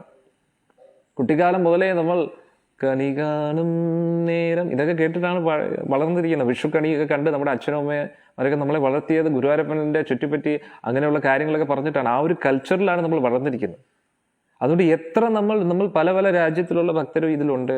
ന്യൂസിലാൻഡിൽ നിന്നുള്ള, USA നിന്നുള്ള, UK എന്നുള്ള പല പല സ്ഥലങ്ങളിലുള്ള ഭക്തരുണ്ട്. നമ്മുടെ നാട്ടിലുള്ള ഭക്തരുണ്ട്, ഇന്ത്യയിലുള്ള പല സ്ഥലങ്ങളിലുള്ള ഭക്തരുണ്ട്. അതായത് നമ്മളൊക്കെ പല പല ബാക്ക്ഗ്രൗണ്ടും കൾച്ചറിലും ആണെങ്കിൽ ഇപ്പോഴെങ്കിലും നമ്മുടെ അടിസ്ഥാനപരമായിട്ട് നമുക്ക് ഗുരുവായൂരപ്പ ഭക്തരാണ്. അതുകൊണ്ടാണ് നിങ്ങൾ എല്ലാവരും ഒന്നിച്ച് കൂടുന്നത് നമ്മൾ ഭഗവാനെ കുറിച്ച് കേൾക്കാൻ. അതുകൊണ്ട് നമുക്ക് എല്ലാവർക്കും ഒരു കൾച്ചറുണ്ട് ഗുരുവായൂരപ്പനുമായിട്ട്. ഗുരുവായൂരപ്പൻ നമ്മുടെ ജീവിതത്തിൽ ഒരു പ്രധാന ഘടകമാണ്. അന്നേരം ഇതുമായിട്ട് ഒരു ബന്ധമില്ലാത്ത ആൾക്കാർക്ക് ഒന്ന് ആലോചിച്ച് നോക്കണം. ഈ ശ്രീല പ്രഭുപാദിജിയുടെ ഭഗവത്ഗീത വായിച്ചപ്പോൾ ഇത്രയും മാറ്റമാണെങ്കിൽ നമ്മുടെ ജീവിതത്തിൽ എന്തുമാത്രം മാറ്റമായിരിക്കും ഇത് കൊണ്ടുവരുന്നതെന്നാണ് നമ്മൾ മനസ്സിലാക്കുന്നത്. വൈകുന്നേരത്തെ സത്സംഗത്തിൽ നമ്മൾ ഭഗവത്ഗീത ഇതുവരെ കംപ്ലീറ്റ് പോലും ചെയ്തിട്ടില്ല. 2ാമത്തെ അധ്യായത്തിൽ കുറച്ച് ശ്ലോകങ്ങളെ ആയിട്ടുള്ളൂ. 3ാമത്തെ അധ്യായത്തിലെ 2ാമത്തെ അധ്യായം തീർന്നു, 3ാമത്തെ തുടങ്ങിയിട്ടേ ഉള്ളൂ. അതുകൂടാതെ രാവിലെ ശ്രീമദ് ഭാഗവതം പ്രഥമ സ്കന്ധം ഇതുവരെ തീർന്നിട്ടില്ല. കുന്തി സ്തുതി ഇപ്പം തുടങ്ങുന്നതേ ഉള്ളൂ. അന്നേരം ഇതുവരെ നമ്മൾ ചർച്ച ചെയ്ത ആ ഒരു കാര്യം തന്നെ എത്രയോ ഭക്തരുടെ ഉള്ളിൽ ഒരുപാട് മാറ്റം സൃഷ്ടിച്ചു. കാരണം അത് ശ്രീല പ്രഭുപാദിജിയുടെ ശബ്ദങ്ങളാണ്. അത്രയും പവർഫുൾ ആണ് ആ ഒരു ശബ്ദം. ആ ഒരു ശബ്ദത്തെ നമ്മൾ തുറന്ന മനസ്സോടുകൂടി, തുറന്ന ഹൃദയത്തോടു കൂടി. എന്തിനാ തുറന്ന ഹൃദയത്തോടു കൂടി എന്ന് പറയുന്നത്? കാരണം നമ്മളൊരു കാര്യം കേൾക്കുമ്പോൾ റിസെപ്റ്റീവ് അല്ലെങ്കിൽ, നമ്മുടെ ഹൃദയത്തിൽ ഒരു റിസെപ്റ്റിവിറ്റി ഇല്ലെങ്കിൽ അതൊരിക്കലും സ്വീകരിക്കാൻ നമുക്ക് പറ്റത്തില്ല. അതാണ് പ്രശ്നം. നമ്മൾ കേൾക്കുന്നതിന് മുമ്പേ നമ്മുടെ ഉള്ളിൽ ഒരു വലിയൊരു ഭിത്തി ഇങ്ങനെ സൃഷ്ടിച്ച് വെച്ചിരിക്കുകയാണ്. മനസ്സിലായി? വലിയൊരു വാൾ ഇങ്ങനെ വെച്ചിരിക്കുകയാണ്. നമ്മൾ എന്ത് പറഞ്ഞാലും ആ വാളിലൂടെ മാത്രമേ നമ്മൾ കേൾക്കൂ. ആ വാള് തകർത്തേലേ പറ്റൂ. ആ വാള് തകർക്കണമെങ്കിൽ നമ്മൾ തന്നെ ശ്രമിക്കണം. മനസ്സിലായില്ലേ? നമ്മൾ ആ കേൾക്കുന്ന കാര്യം തുറന്ന മനസ്സോടെയും തുറന്ന ഹൃദയത്തോടു കൂടി കേട്ടെങ്കിൽ മാത്രമേ നമ്മുടെ ഉള്ളിൽ ഒരു മാറ്റം വരും. അല്ലെങ്കിൽ നമുക്ക് മാറ്റം വരത്തില്ല. മനസ്സിലായില്ലേ? അതുകൊണ്ട് ഒരു റിസെപ്റ്റീവായിട്ട് കേൾക്കേണ്ടത് വളരെ അത്യാവശ്യമാണ്. കാരണം നമ്മൾക്ക് അത്രത്തോളം ലോകപരിചയമില്ല, അല്ലേ? ഇപ്പം ഞാനും നമ്മൾ ഒരു സാധാരണ ഒരു മലയാളി കുട്ടിയായിട്ട് തന്നെയാണ് ജനിച്ചിരുന്നതും ജീവിച്ചതും ഒക്കെ. എൻ്റെ അച്ഛനും അമ്മയും പക്ക മലയാളികൾ തന്നെയാണ്, അതിൽ യാതൊരു സംശയമില്ല. അന്നേരം ആ ഭഗവാനെക്കുറിച്ചും കുട്ടിക്കാലം മുതലേ ഞാൻ കേട്ടു. രാമായണവും മഹാഭാരതവും എല്ലാം കേട്ടാണ് വളർന്നത്. പക്ഷേ ആ ഹരേ കൃഷ്ണ പ്രസ്ഥാനത്തിൽ ചെന്ന ആ ഭഗവത്ഗീത പഠിച്ചപ്പോഴാണ് നിർത്തി ഇതൊരു വേറൊരു ഔട്ട്ലുക്കാണ് കംപ്ലീറ്റ്ലി. നമ്മൾ ഉള്ളിൽ നിന്നും സത്യമായിട്ട് ഞാൻ പറയുന്നത്, അല്ലാതെ ഞാൻ ഇത് നിങ്ങളുടെ അത് ഹരേ കൃഷ്ണ പ്രസ്ഥാനത്തിലേക്ക് കൊണ്ടുവരാൻ വേണ്ടി ഞാൻ പറയുന്നതല്ല. സത്യമായിട്ടും ഞാൻ എൻ്റെ ജീവിതത്തിൽ നിന്ന് എൻ്റെ എക്സ്പീരിയൻസ് ആണ് ഞാൻ പറയുന്നത്. അന്നേരം ആ ഒരു ഭഗവത്ഗീത വായിച്ചപ്പോഴാണ് അത്രയും കാലവും എൻ്റെ ജീവിതത്തിൽ നടന്ന പല പല സംശയങ്ങൾക്ക് ഒരു ഉത്തരം കിട്ടിയെന്നുള്ളത്. അത്രയും വ്യക്തതയോടുകൂടി എഴുതിയിട്ടുള്ള ഒരു ഗ്രന്ഥവും ഞാൻ ഇതുവരെ കണ്ടിട്ടില്ല. വേറൊരു ഗ്രന്ഥം ഇങ്ങനെ എഴുതാൻ പറ്റത്തില്ല. കാരണം അത്രത്തോളം നിസ്വാർത്ഥതയോടുകൂടി ഈ ലോകത്തിലുള്ള ജനങ്ങൾക്ക് നന്മ ആഗ്രഹിച്ചുകൊണ്ട് എഴുതിയതാണ് ശ്രീല പ്രഭുപാദിജിയുടെ ഗ്രന്ഥം. അതാണ് നമുക്ക് മനസ്സിലാക്കേണ്ടത്. അന്നേരം ഞാനിപ്പോൾ പറഞ്ഞത് ഇതുവരെയുള്ള കാര്യങ്ങൾ, നമ്മുടെ ശ്രീമതി രാധികയുടെ കാര്യം, ഗോലോക വൃന്ദാവനത്തിലെ കാര്യം, ആ രസങ്ങളുടെ കാര്യം, ഭക്തി രസങ്ങൾ. അന്നേരം ഇന്നു മുതൽ നമ്മൾ കുന്തിസ്തുതി ആരംഭിക്കുകയാണ്. കുന്തിസ്തുതി ആരംഭിക്കുന്നതിന് മുമ്പേ നമ്മുടെ ഒരു ഭഗവാൻ കൃഷ്ണൻ്റെ ഒരു കീർത്തനമായിട്ട് വെച്ച് നമുക്ക് തുടങ്ങാം. ഓക്കെ, ഹരേ കൃഷ്ണ.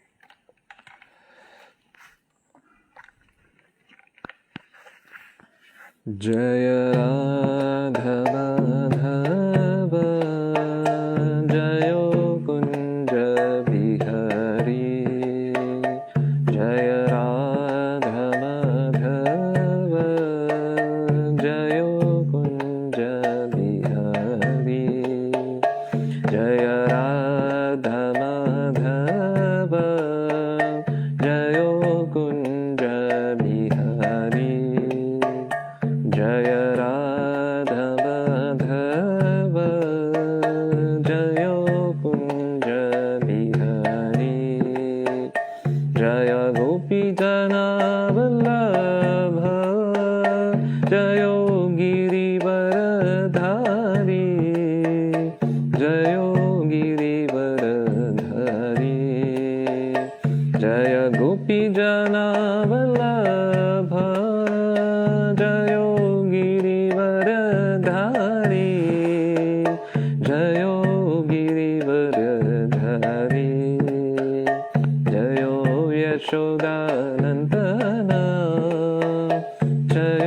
व्रजजनरञ्जन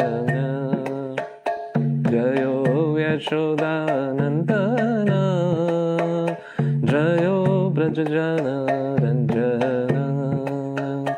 जयो यमुनातीरवनचारी जयो कुञ्जविहारी जयो यमुनातीरवनचारी जयो कुञ्जविहारी जय राधमाधव जयो कुञ्जविहारी जय राधमाधव जयो कुञ्जविहारी जय गोपीजनवल्लभ जयो गिरिवरधारी जयो गिरिवरधारी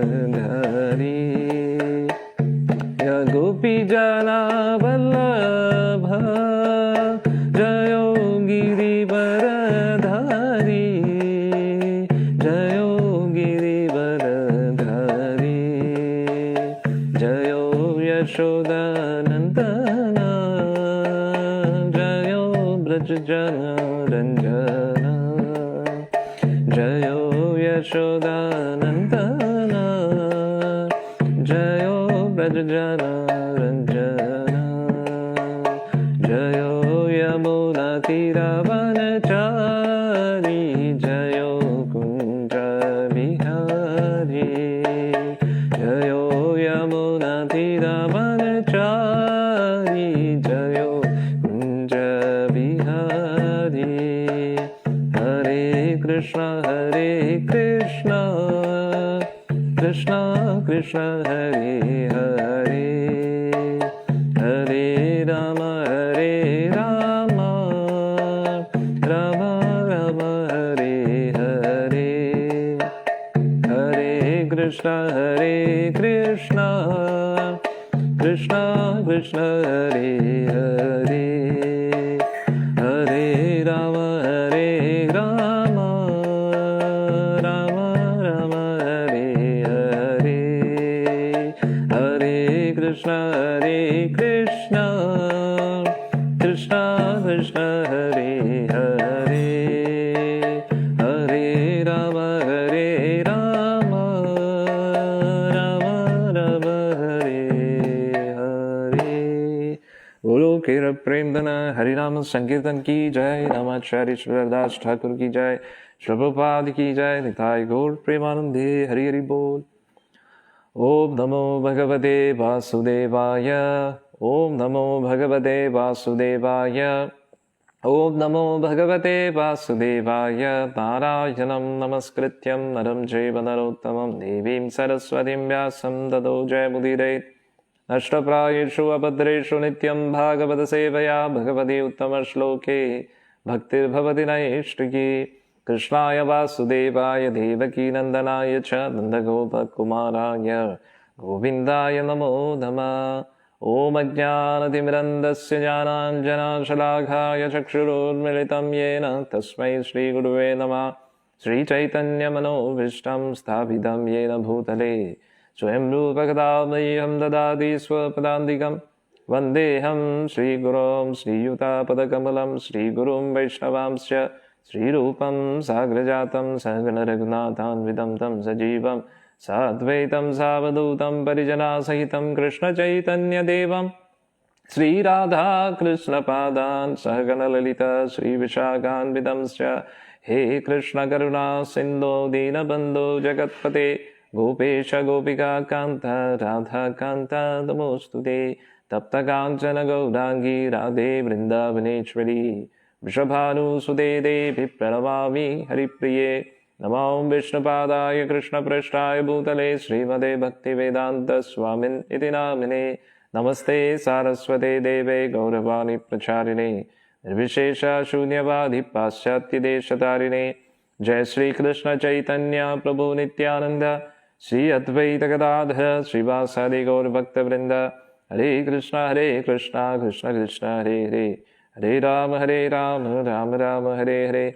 ഹരേ കൃഷ്ണ കൃഷ്ണ കൃഷ്ണ ഹരേ ഹരേ, ഹരേ രാമ രാമ രാമ ഹരേ ഹരേ, ഹരേ കൃഷ്ണ കൃഷ്ണ കൃഷ്ണ ഹരേ ഹരേ, ഹരേ രാമ രാമ രാമ ഹരേ ഹരേ. മൂകം കരോതി വാചാലം പങ്കും ലങ്കായതൈഗ്രീം യത്കൃപാതമഹം വന്ദേ ശ്രീഗുരും ദീനതാരിണം പരമാനന്ദമാധവം ശ്രീചൈതന്യമീശ്വരം. ഹരി ഓം തത്സത്. ഹരേ കൃഷ്ണ. അന്നേരം ഭഗവത്ഗീതയിൽ ഭഗവാൻ തന്നെ പറയുന്നുണ്ട്, ബഹൂനാം ജന്മനാം അന്തേ ജ്ഞാനവാൻ മാം പ്രപദ്യതേ വാസുദേവ സർവമിതി സ മഹാത്മാ സ ദുർലഭം. അനേകം ജന്മങ്ങൾക്ക് ശേഷമേ ജ്ഞാനത്തിൻ്റെ മാർഗത്തിൽ സഞ്ചരിച്ച്, ജ്ഞാനം എന്ന് പറഞ്ഞാൽ എന്താണ്? ജഡപദാർത്ഥവും ബ്രഹ്മതത്വവും തമ്മിലുള്ള വ്യത്യാസം അറിയുന്ന ആൾക്കാർ. ജഡതത്വവും ബ്രഹ്മതത്വവും തമ്മിലുള്ള വ്യത്യാസം മനസ്സിലാക്കുന്നവർക്ക് അവർ ജ്ഞാനത്തിൻ്റെ മാർഗത്തിൽ സഞ്ചരിച്ച് കുറേ ജന്മങ്ങൾ കഴിയുമ്പോൾ ജ്ഞാനവാനാകുമ്പോൾ, ധനവാൻ എന്ന് പറയുമ്പോൾ ധനം ഒരുപാട് ശേഖരിച്ച് കഴിയുമ്പോൾ, അതേപോലെ ജ്ഞാനവാൻ, ബഹുനാം ജന്മനാമന്തേ ജ്ഞാനവാൻ, അങ്ങനെയുള്ള ജ്ഞാനവാൻ എന്ത് ചെയ്യും? മാം പ്രപദ്യതേ, അവർ മാത്രമേ ഭഗവാന്റെ മുമ്പിൽ ശരണാഗതി സ്വീകരിക്കൂ. വാസുദേവ സർവം ഇതി, വാസുദേവനാണ് എല്ലാം എന്ന് സ്വീകരിക്കാൻ അവരെ കൊണ്ടേ പറ്റൂ.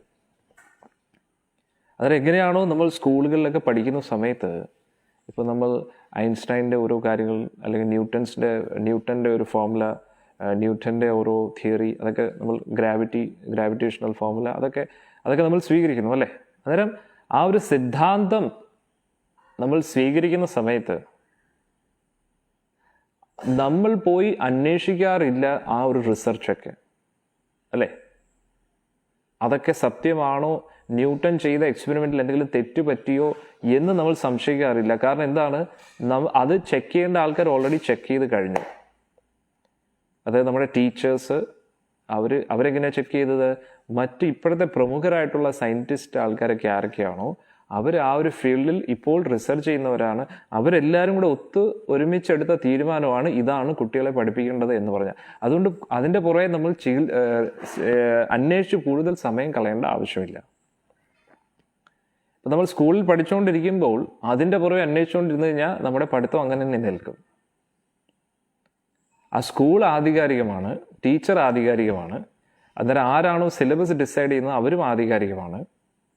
അതും കൂടാതെ ആ സിലബസ് ഒക്കെ ഉണ്ടാക്കിയവരെന്താണ്, ആ ഏത് സയൻറ്റിസ്റ്റൊക്കെ ആണോ അതിനെ റിസർച്ച് ചെയ്ത് പറഞ്ഞു തന്നിരിക്കുന്നത് അവരും ആധികാരികമാണ്. അതുകൊണ്ട് നമുക്ക് വിശ്വസിക്കണം, അത്രയേ ഉള്ളൂ.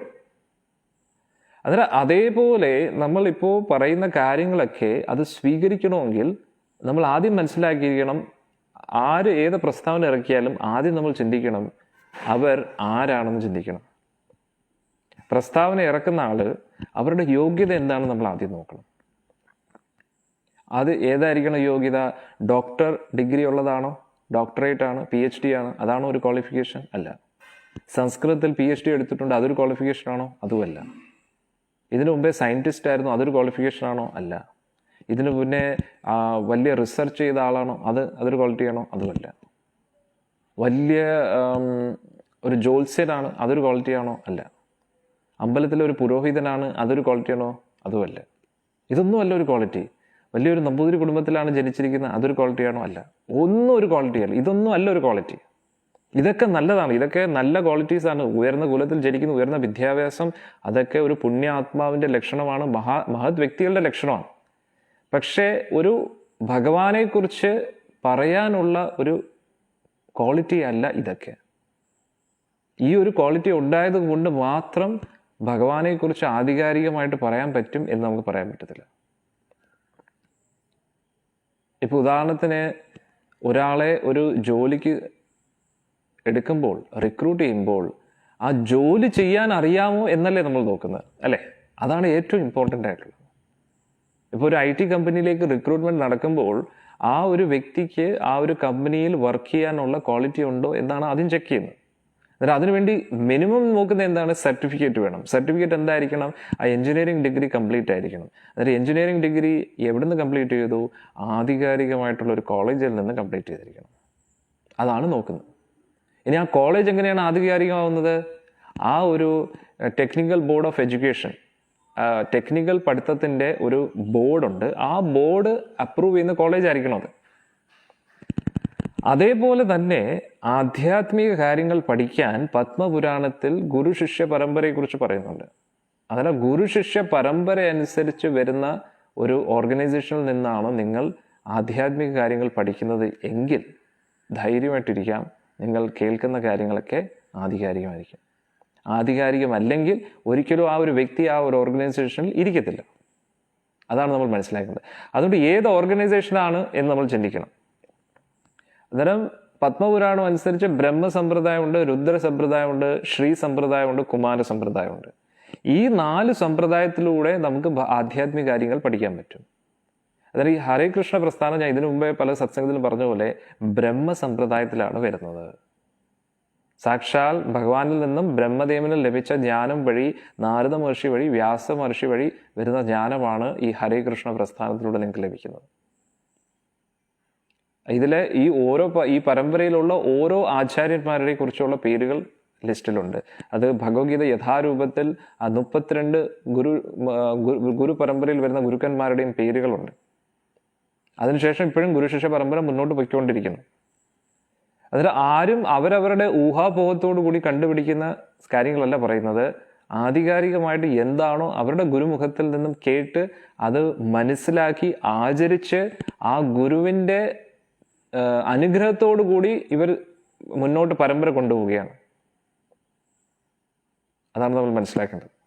അതിൽ എല്ലാം കൊണ്ടും ആധികാരികമായിട്ടുള്ള ഒരു ഗുരുശിഷ്യ പരമ്പരയിൽ നിന്നാണ് നിങ്ങൾ ജ്ഞാനം എടുക്കുന്നത്. അതുകൊണ്ട് നിങ്ങൾക്ക് തീർച്ചയായിട്ടും വിശ്വസിക്കാം. അന്നേരം വേണമെങ്കിൽ ഇതൊക്കെ ശരിയാണോ ഞാൻ റിസർച്ച് ചെയ്യാം. അങ്ങനെ റിസർച്ച് ചെയ്തുകൊണ്ടിരുന്നു കഴിഞ്ഞാൽ പിന്നെ എല്ലാം റിസർച്ച് ചെയ്തിട്ട് നമ്മൾ ഒരിക്കലും മനസ്സിലാവും ഇതെല്ലാം സത്യമാണ്. അന്നേരത്തേക്ക് നമ്മുടെ ആയുസ് തീരും. കാരണം എല്ലാ പുരാണങ്ങളും തപ്പി അതിൻ്റെ എല്ലാം സാരാംശം കണ്ടുപിടിക്കണം. അന്നേരം നേരെ ചൊവ്വേ നമുക്ക് സംസ്കൃതം പോലും അറിയത്തില്ല, അതിൻ്റെ ഭാവാർത്ഥം എങ്ങനെ കണ്ടുപിടിക്കണം അതും അറിയത്തില്ല. സംസ്കൃതം കൂട്ടിച്ചേർത്ത് വായിച്ചാലൊന്നും സംസ്കൃതം മനസ്സിലാവില്ല. 12 വർഷം എടുക്കും അതിൻ്റെ വ്യാകരണമൊക്കെ പഠിക്കാൻ. അതിനുശേഷമേ നമുക്ക് മനസ്സിലാവും അതിൻ്റെ ഭാവം മനസ്സിലാക്കണമെങ്കിൽ ആ ഒരു ഫീൽഡിലായിരിക്കണം. ഇപ്പോൾ ആയുർവേദമാണ് പ്രൊഫഷൻ എങ്കിൽ അതിൻ്റെ കൂട്ടത്തിൽ സംസ്കൃതം പഠിച്ചു കഴിഞ്ഞാൽ ആയുർവേദമായിട്ട് ബന്ധപ്പെട്ട ഗ്രന്ഥങ്ങൾ വായിക്കുമ്പോൾ ഒരു പക്ഷേ അതിൻ്റെ ഭാവാർത്ഥം മനസ്സിലാക്കാൻ പറ്റും. പക്ഷെ ആയുർവേദത്തുമായിട്ട് ബന്ധപ്പെട്ട ആള് ജ്യോതിഷമായിട്ട് ബന്ധപ്പെട്ട ഗ്രന്ഥങ്ങൾ വായിച്ചാൽ എന്തെങ്കിലും മനസ്സിലാവില്ല. സംസ്കൃത പണ്ഡിതനായാൽ പോലും അത് മനസ്സിലാവത്തില്ല. അതേപോലെ ഭഗവാനുമായിട്ട് ബന്ധപ്പെട്ട കാര്യങ്ങളാണെങ്കിൽ അത് ഭക്തരുടെ പരമ്പര, ഗുരുശിഷ്യ പരമ്പര അനുസരിച്ച് നോക്കണം. ആ ഒരു പരമ്പര അനുസരിച്ച് പോകുമ്പോൾ മാത്രമേ അത് മനസ്സിലാവത്തുള്ളൂ, അല്ലെങ്കിൽ അത് മനസ്സിലാവത്തില്ല. അന്നേരം നോക്കണം, ഇതൊക്കെ നമ്മൾ വളരെ കെയർഫുൾ ആയിട്ടിരിക്കണം. എന്നിട്ടേ നമ്മൾ ഒരു ഗ്രന്ഥം വായിക്കാൻ പാടുള്ളൂ, വാങ്ങിക്കാൻ പാടുള്ളൂ, വായിക്കാൻ പാടുള്ളൂ. നമ്മൾ ഏതെങ്കിലും ഒരു അതിൽ ഗ്രന്ഥത്തിൽ എഴുതിയിരിക്കും ഈ പുരാണം ആ പുരാണം, വേദങ്ങൾ ഋഗ്വേദം യജുർവേദം എന്നൊക്കെ പറഞ്ഞ് എഴുതും. പക്ഷെ അത് എഴുതിയത് ആരാണെന്ന് വളരെ ഇമ്പോർട്ടൻ്റ് ആണ്.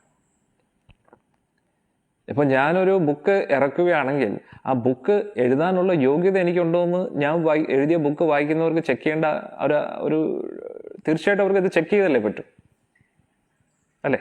ഇപ്പം ഞാൻ ഒരു ഗ്രന്ഥം എഴുതുകയാണെങ്കിൽ ആ ഒരു ബുക്ക് എഴുതാൻ എനിക്കെന്ത് യോഗ്യതയാണ് എന്ന് അത് ചിന്തിക്കണ്ടേ? അത് വളരെ ഇമ്പോർട്ടൻ്റ് ആണ്. അതാണ് നമ്മൾ മനസ്സിലാക്കേണ്ടത്. അല്ലാതെ ഈ ഒരു ഫീൽഡുമായിട്ട് ഒരു ബന്ധമില്ലാത്ത ക്വാളിഫിക്കേഷൻ വെച്ചിട്ട് നമുക്ക് ഒരിക്കലും അതൊരു ക്വാളിറ്റി അല്ല ആ ഒരു വിഷയത്തെക്കുറിച്ച് സംസാരിക്കാൻ. അപ്പം ആധ്യാത്മിക കാര്യങ്ങളെക്കുറിച്ച് സംസാരിക്കാൻ യോഗ്യത എന്ന് പറഞ്ഞാൽ ആധ്യാത്മികപരമായിട്ട് ഒരു ഗുരുശിഷ്യ പരമ്പരയിൽ വന്നേ പറ്റൂ. ഇത് തന്നെയാണ് നമ്മുടെ വൈദിക സംസ്കാരം. രാജാവായാലും ശരി, ബ്രാഹ്മണനാണെങ്കിലും ശരി, വൈശ്യനാണെങ്കിലും ശരി, അവരെല്ലാം ഗുരുകുലത്തിൽ പോയി അഭ്യസിക്കും. അതിൻ്റെ അടിസ്ഥാനത്തിലാണ് ജ്ഞാനം പറയേണ്ടത്. ആ ഗുരുവിൽ നിന്ന് കേട്ടതിനനുസരിച്ചാണ്. ഇതല്ലേ നമ്മുടെ പരമ്പര. അല്ലാതെ പല വർക്കുകളും ചെയ്ത് അവസാനം റിട്ടയർഡ് ആകുമ്പോഴത്തേക്ക് പിന്നെ ഉടനെ വിചാരിക്കാം ഇനി ഞാൻ കുറച്ചു കാലം ഭഗവാനുമായിട്ടുള്ള കാര്യങ്ങളൊക്കെ തീർക്കാം. കാരണം എന്താണ്, ആ ഫീൽഡിൽ ആരും ഇല്ല, അതുകൊണ്ട് ഞാൻ തന്നെ ഒരാളായിട്ട് ഗുരുവായിട്ട് നിൽക്കാം. അങ്ങനെയുള്ള അർത്ഥമില്ല. യഥാർത്ഥത്തിൽ നമ്മൾ ആ ഒരു എങ്ങനെയാണോ നമ്മൾ വർക്ക് ചെയ്യുന്ന സമയത്ത് ഒരു ഫീൽഡിൽ നിൽക്കാൻ വേണ്ടി എന്തുമാത്രം സമയം കൊടുത്തു, അല്ലേ? ഉദാഹരണത്തിന് ഇപ്പോൾ ഞാൻ നേരത്തെ പറഞ്ഞ പോലെ ഒരു ഡോക്ടർ ആവണമെങ്കിൽ എന്തുമാത്രം സമയമാണ് കൊടുത്തത്. അന്നേരം അതേപോലെ തന്നെ നമ്മളൊരു ഗുരുവിൻ്റെ കീഴിൽ നിന്നത് പഠിക്കണം. പഠിച്ചതിന് ശേഷമേ ആ ഒരു വിഷയത്തെക്കുറിച്ച് എന്തെങ്കിലും നമുക്ക് സംസാരിക്കാനോ അല്ലെങ്കിൽ മറ്റുള്ളവരോട് പറയാനുള്ള ഒരു എബിലിറ്റി ഉള്ളൂ. അല്ലെങ്കിൽ എല്ലാം ഊഹാപോഹങ്ങളായിരിക്കും. അങ്ങനെയുള്ള ഊഹാപോഹങ്ങളാണ് ഇന്നത്തെ കാലത്ത് ഏറ്റവും കൂടുതൽ പ്രശ്നങ്ങൾ ഉണ്ടാക്കുന്നത്. അതാണ് നമ്മൾ മനസ്സിലാക്കേണ്ടത്. ഇനി നമുക്ക് ഇന്നത്തെ കുന്തി സ്തുതി ആരംഭിക്കാം.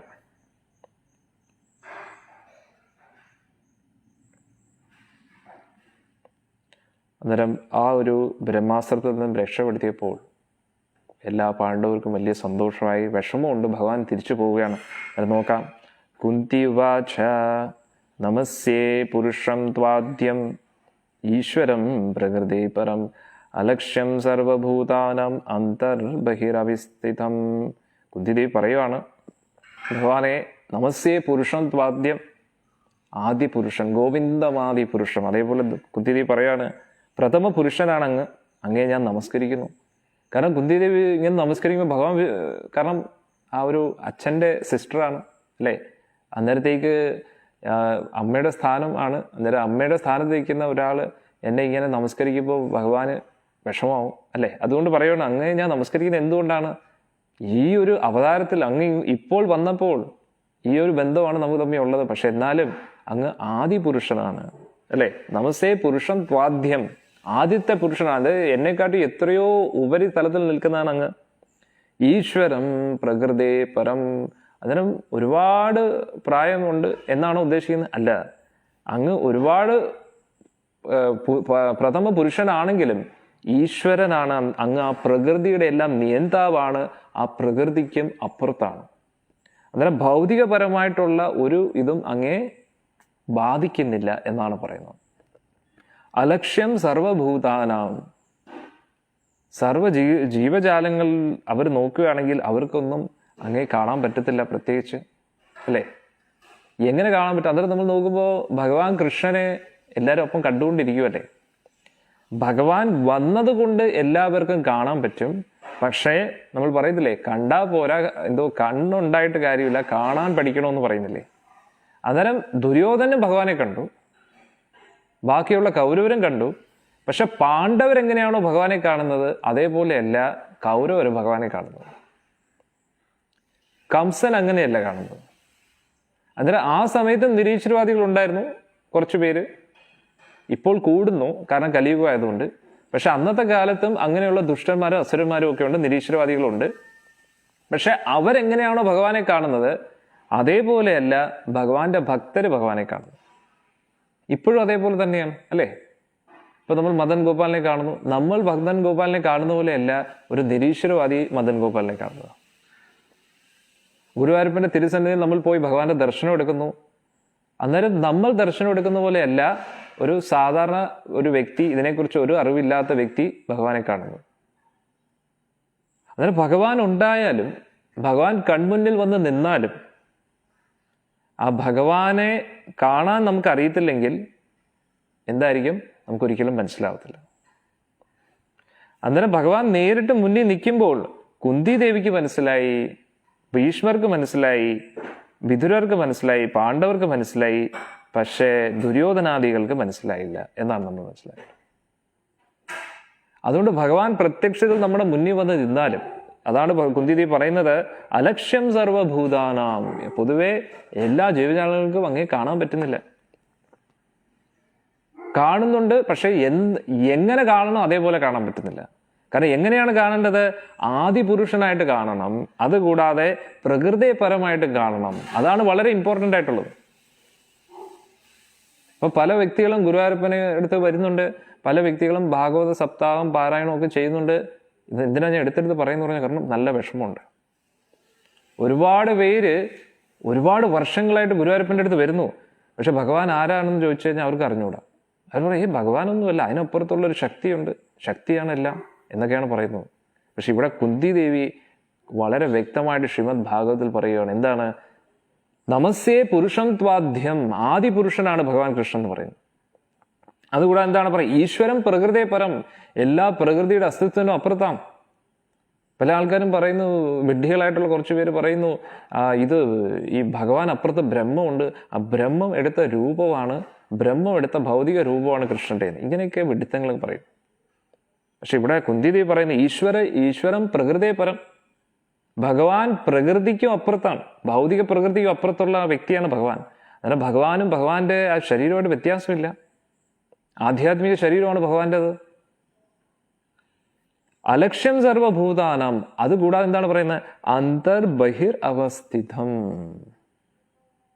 അങ്ങ് അകത്തുകൊണ്ട് പുറത്തുകൊണ്ടെന്ന് പറയുന്നു. മനസ്സിലായില്ലേ? അങ്ങ് അകത്തുകൊണ്ട് പുറത്തുകൊണ്ട് എന്നാണ് പറയുന്നത്. അന്നേരം ഉടനെ ആൾക്കാർ പറയും അതാണ് ഭഗവാൻ രൂപമില്ല. പക്ഷെ ഇവിടെ ആദ്യം പറഞ്ഞേ നമസ്തേ പുരുഷം ത്വാദ്യം, ആദി പുരുഷനാണ് അങ്ങ് എന്നാണ് ആദ്യം പറയുന്നത്. അതുകൂടാതെ തന്നെ ഈശ്വരം പ്രകൃതിപരം, എന്നാൽ അങ്ങയുടെ രൂപം പുരുഷൻ രൂപമാണ് ഭഗവാന്റേത്. അതുകൂടാതെ ഏത് രൂപമാണ്? അങ്ങ് ഈ പ്രകൃതിക്കും അപ്പുറത്തുള്ള രൂപമാണ്. അന്നേരം എന്താണ്? സൃഷ്ടിക്ക് മുമ്പേ ഭഗവാനുണ്ട്. സൃഷ്ടി എന്ന് പറയുന്നത് പ്രകൃതി, ആ ത്രിഗുണങ്ങളാണ്. ത്രിഗുണങ്ങൾക്ക് അപ്പുറത്താണ് ഭഗവാൻ. അതും കൂടാതെ എല്ലാ വ്യക്തികൾക്കും അങ്ങേ കാണാനും പറ്റത്തില്ല. പക്ഷെ എന്നാലും അന്തർബഹിർ അവസ്ഥിതം. അന്നേരം നമസ്തേ പുരുഷത്വാദ്യം എന്ന് പറയുമ്പോൾ ഭഗവാൻ ആദി പുരുഷനാണ്. എവിടെയാണ്? ഗോലോക വൃന്ദാവനത്തിൽ ഭഗവാൻ എപ്പോഴും ഉണ്ട്. ഭഗവാൻ കൃഷ്ണൻ എപ്പോഴും ഉണ്ട്. ആദി പുരുഷനാണ് ഭഗവാൻ. ബ്രഹ്മദേവന് സംബന്ധിച്ച കാര്യമാണ്. ഇനി അടുത്ത എന്താണ്? ഈശ്വരം, എല്ലാത്തിൻ്റെയും നിയന്താവാണ് ഭഗവാൻ. എന്തിൻ്റെ? പ്രകൃതി. ആ പ്രകൃതിയുടെ എല്ലാം നിയന്താവാണ് ഭഗവാൻ. പക്ഷേ ആ പ്രകൃതിക്കും അപ്പുറത്താണ് ഭഗവാന്റെ അസ്തിത്വം. അലക്ഷ്യം സർവഭൂതാനാം, പക്ഷെ ഭഗവാനെ എല്ലാവർക്കും കാണാനും പറ്റത്തില്ല. പക്ഷെ എന്നാലും അന്തർബഹിർ അവസ്ഥിതം, എല്ലാത്തിൻ്റെയും പുറത്തും അകത്തും ഭഗവാനുണ്ട്. ഇത് നമുക്ക് എങ്ങനെ മനസ്സിലാക്കാം? ഹൃദയത്തിൽ ഭഗവാൻ തന്നെ പരമാത്മാവായിട്ട് എല്ലാ ജീവജാലങ്ങളുടെ ഹൃദയത്തിലുമുണ്ട്. ഓരോരോ അണുക്കളിലും ഉണ്ട്. ഓരോരോ ആറ്റമിലും ഭഗവാൻ ഇരിക്കുകയാണ്. ചതുർഭാവ രൂപത്തിൽ ശംഖചക്ര ഗദാപത്മത്തോടു കൂടി പരമാത്മാവായിട്ട് ഭഗവാൻ ഇരിക്കുകയാണ്. ആ ഒരു പരമാത്മാ ഭഗവാൻ തന്നെയാണെന്ന് ഭഗവത്ഗീതയിലും പറയുന്നുണ്ട്, ബ്രഹ്മ സംഹിതയിലും ഭഗവാൻ പറയുന്നുണ്ട്. എന്തുകൊണ്ട്? കാരണം അദ്ദേഹത്തിന്റെ വിസ്തരണമാണ് ഇതൊക്കെ. പലപ്പോഴും നമ്മൾ തെറ്റിദ്ധരിച്ച് ഭഗവാനെ ഒരു അവതാരമായിട്ട് മാത്രം കാണുന്നു. വിഷ്ണുവിന്റെ അവതാരം എന്നാണ് കാണുന്നത്. ഭഗവാൻ അവതാരിയാണ്. കാരണം ഇത് അഷ്ടപതി വളരെ ഫേമസ് ആയതുകൊണ്ട് അഷ്ടപതിയിൽ നമ്മൾ ഇന്നലെ ചർച്ച ചെയ്ത പോലെ പല ആൾക്കാരും തെറ്റിദ്ധരിക്കും. യോഗ്യത ഇല്ലാത്തവരെല്ലാം അഷ്ടപതിയിലോട്ട് വരുമ്പോൾ അവർ തെറ്റിദ്ധരിക്കാതിരിക്കാൻ വേണ്ടി ആ ഒരു ജയദേവ കവികൾ ആദ്യമേ ദശാവതാര സ്തോത്രം എഴുതി. ആ ദശാവതാര സ്തോത്രത്തിൽ ഭഗവാന്റെ 10 അവതാരങ്ങൾ മാത്രമല്ലല്ലോ യഥാർത്ഥത്തിലുള്ളത്, അല്ലേ? അസംഖ്യം അവതാരാഹി അസംഖ്യ എന്നാണ് ശ്രീമദ് ഭാഗവത്തിൽ പറയുന്നത്. അതായത് ആ അസംഖ്യം അവതാരങ്ങളിൽ നിന്നും പ്രധാനപ്പെട്ട എന്ന് പറഞ്ഞാൽ ഒരു അവതാരങ്ങൾ എടുത്തു, വിശേഷപ്പെട്ട ഒരു 10 അവതാരങ്ങൾ എടുത്തു. അതിലെല്ലാം കേശവദ്രീത നരഹരി രൂപ, കേശവൻ നരഹരിയായിട്ട് നരസിംഹമായിട്ട് വന്നു. കേശവൻ മത്സ്യരൂപം എടുത്തു, കേശവൻ വരാഹരൂപം എടുത്തു, അങ്ങനെ കേശവൻ കൂർമ്മരൂപം എടുത്തു. അങ്ങനെയൊക്കെയാണ് പറയുന്നത്. കേശവൻ ബുദ്ധരൂപം എടുക്കാൻ പോകുന്നു, അങ്ങനെ ഉദ്ദേശിച്ചു. കൽക്കി രൂപം എടുക്കുന്നു. പക്ഷെ അവിടെ കേശവൻ കൃഷ്ണരൂപത്തിൽ വരുന്നു എന്ന് പറയുന്നില്ല. കാരണം കേശവൻ തന്നെയാണ് കൃഷ്ണൻ. അതൊരു ആ 10 അവതാരത്തിൽ ഭഗവാന്റെ ലിസ്റ്റില്ല, ഭഗവാന്റെ പേരില്ല. കാരണം ഭഗവാന്റെ പേര് അത് ലിസ്റ്റിലല്ല വരുന്നത്. ഭഗവാൻ തന്നെയാണ് ഭഗവാൻ. അതാണ് പറയുന്നത് കൃഷ്ണസ്തു ഭഗവാൻ സ്വയം.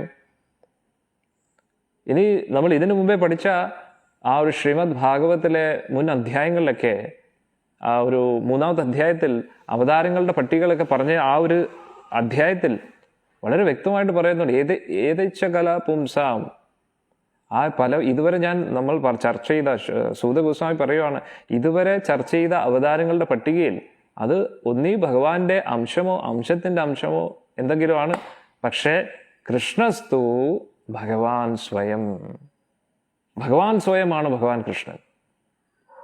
ഭഗവാൻ സ്വയം. ബാക്കിയെല്ലാം വിസ്തരണങ്ങളോ അംശത്തിന്റെ അംശമാണെന്ന് വളരെ ഇതായിട്ടാണ് പറയുന്നത്. അതാണ് നമ്മൾ മനസ്സിലാക്കേണ്ടത്.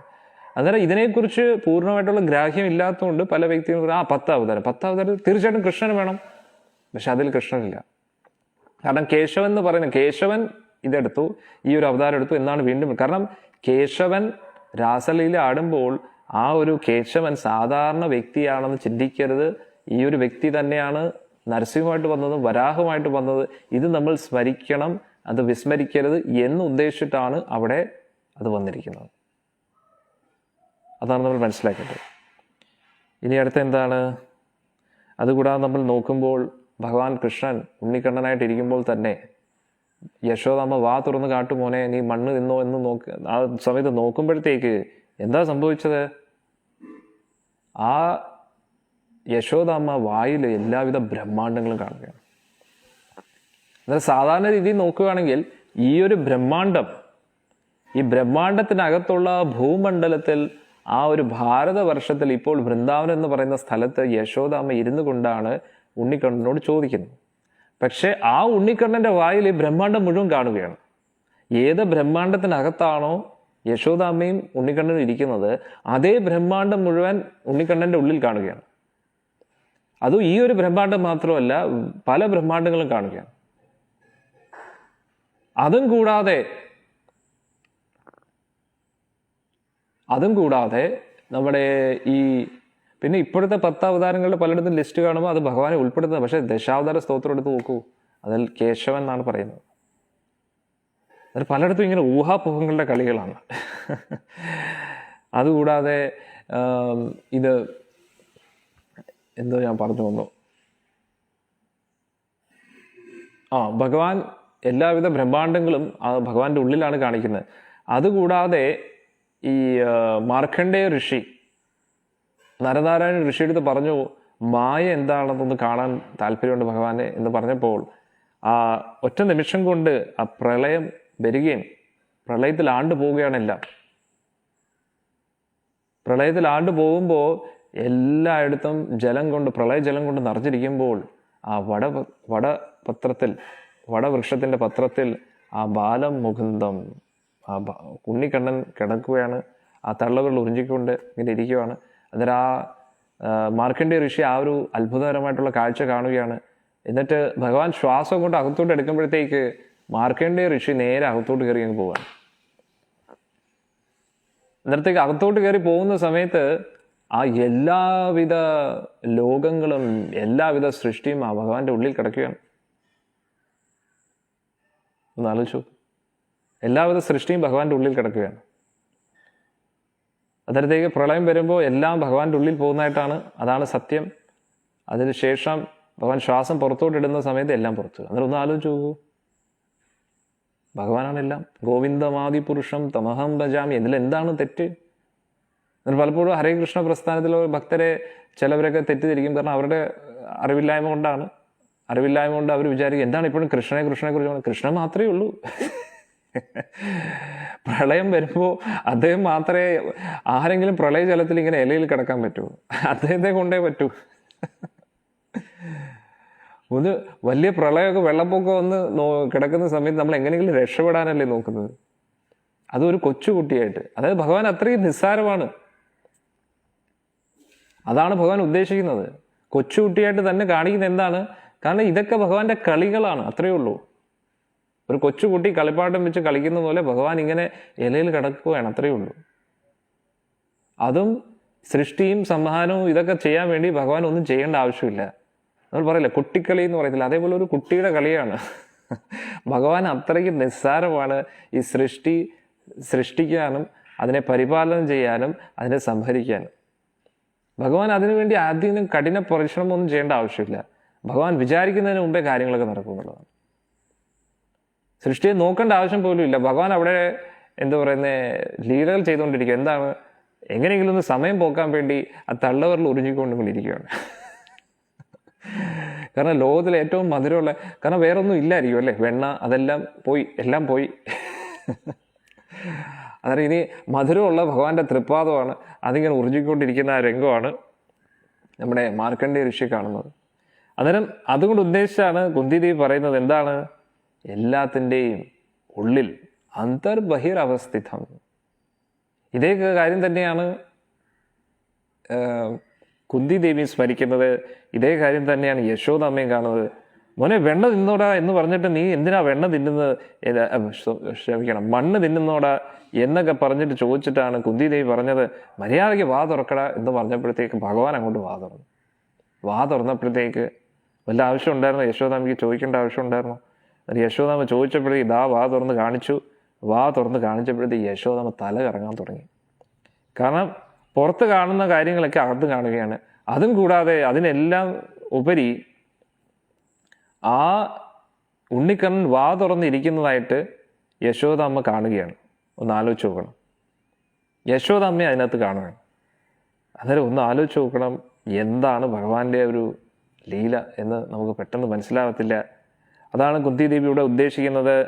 ആ അന്തർബഹിർ അവസ്ഥിതം നമസ്സേ പുരുഷത്വാദ്യം.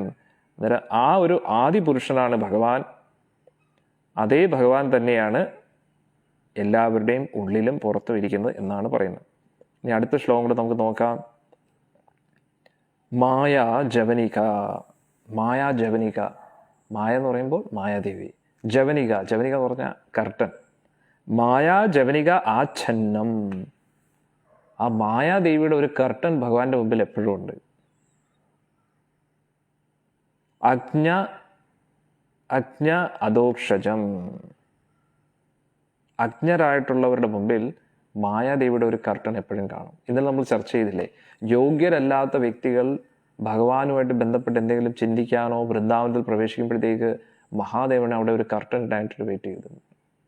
ആ കർട്ടൻ ക്രോസ് ചെയ്യാൻ പറ്റത്തില്ല. അധോക്ഷജം. അധോക്ഷജം ഭഗവാൻ ആരാണ്? ഇന്ദ്രിയങ്ങൾക്കും അപ്പുറത്താണ് ഭഗവാൻ. അടുത്തെന്താണ് പറയുന്നത്? അവ്യയം. ഒരിക്കലും ഭഗവാനെ സാധാരണക്കാർക്ക് ഒരിക്കലും അടുത്തെത്താൻ പറ്റത്തില്ല. ഒരിക്കലും നശിക്കത്തുമില്ല ഭഗവാന്റെ. അവ്യയം എന്ന് ഉദ്ദേശിക്കുന്നത് ഭഗവാന് മാറ്റമില്ല, നശ്വരമല്ല, അങ്ങനെ ഉണ്ട്.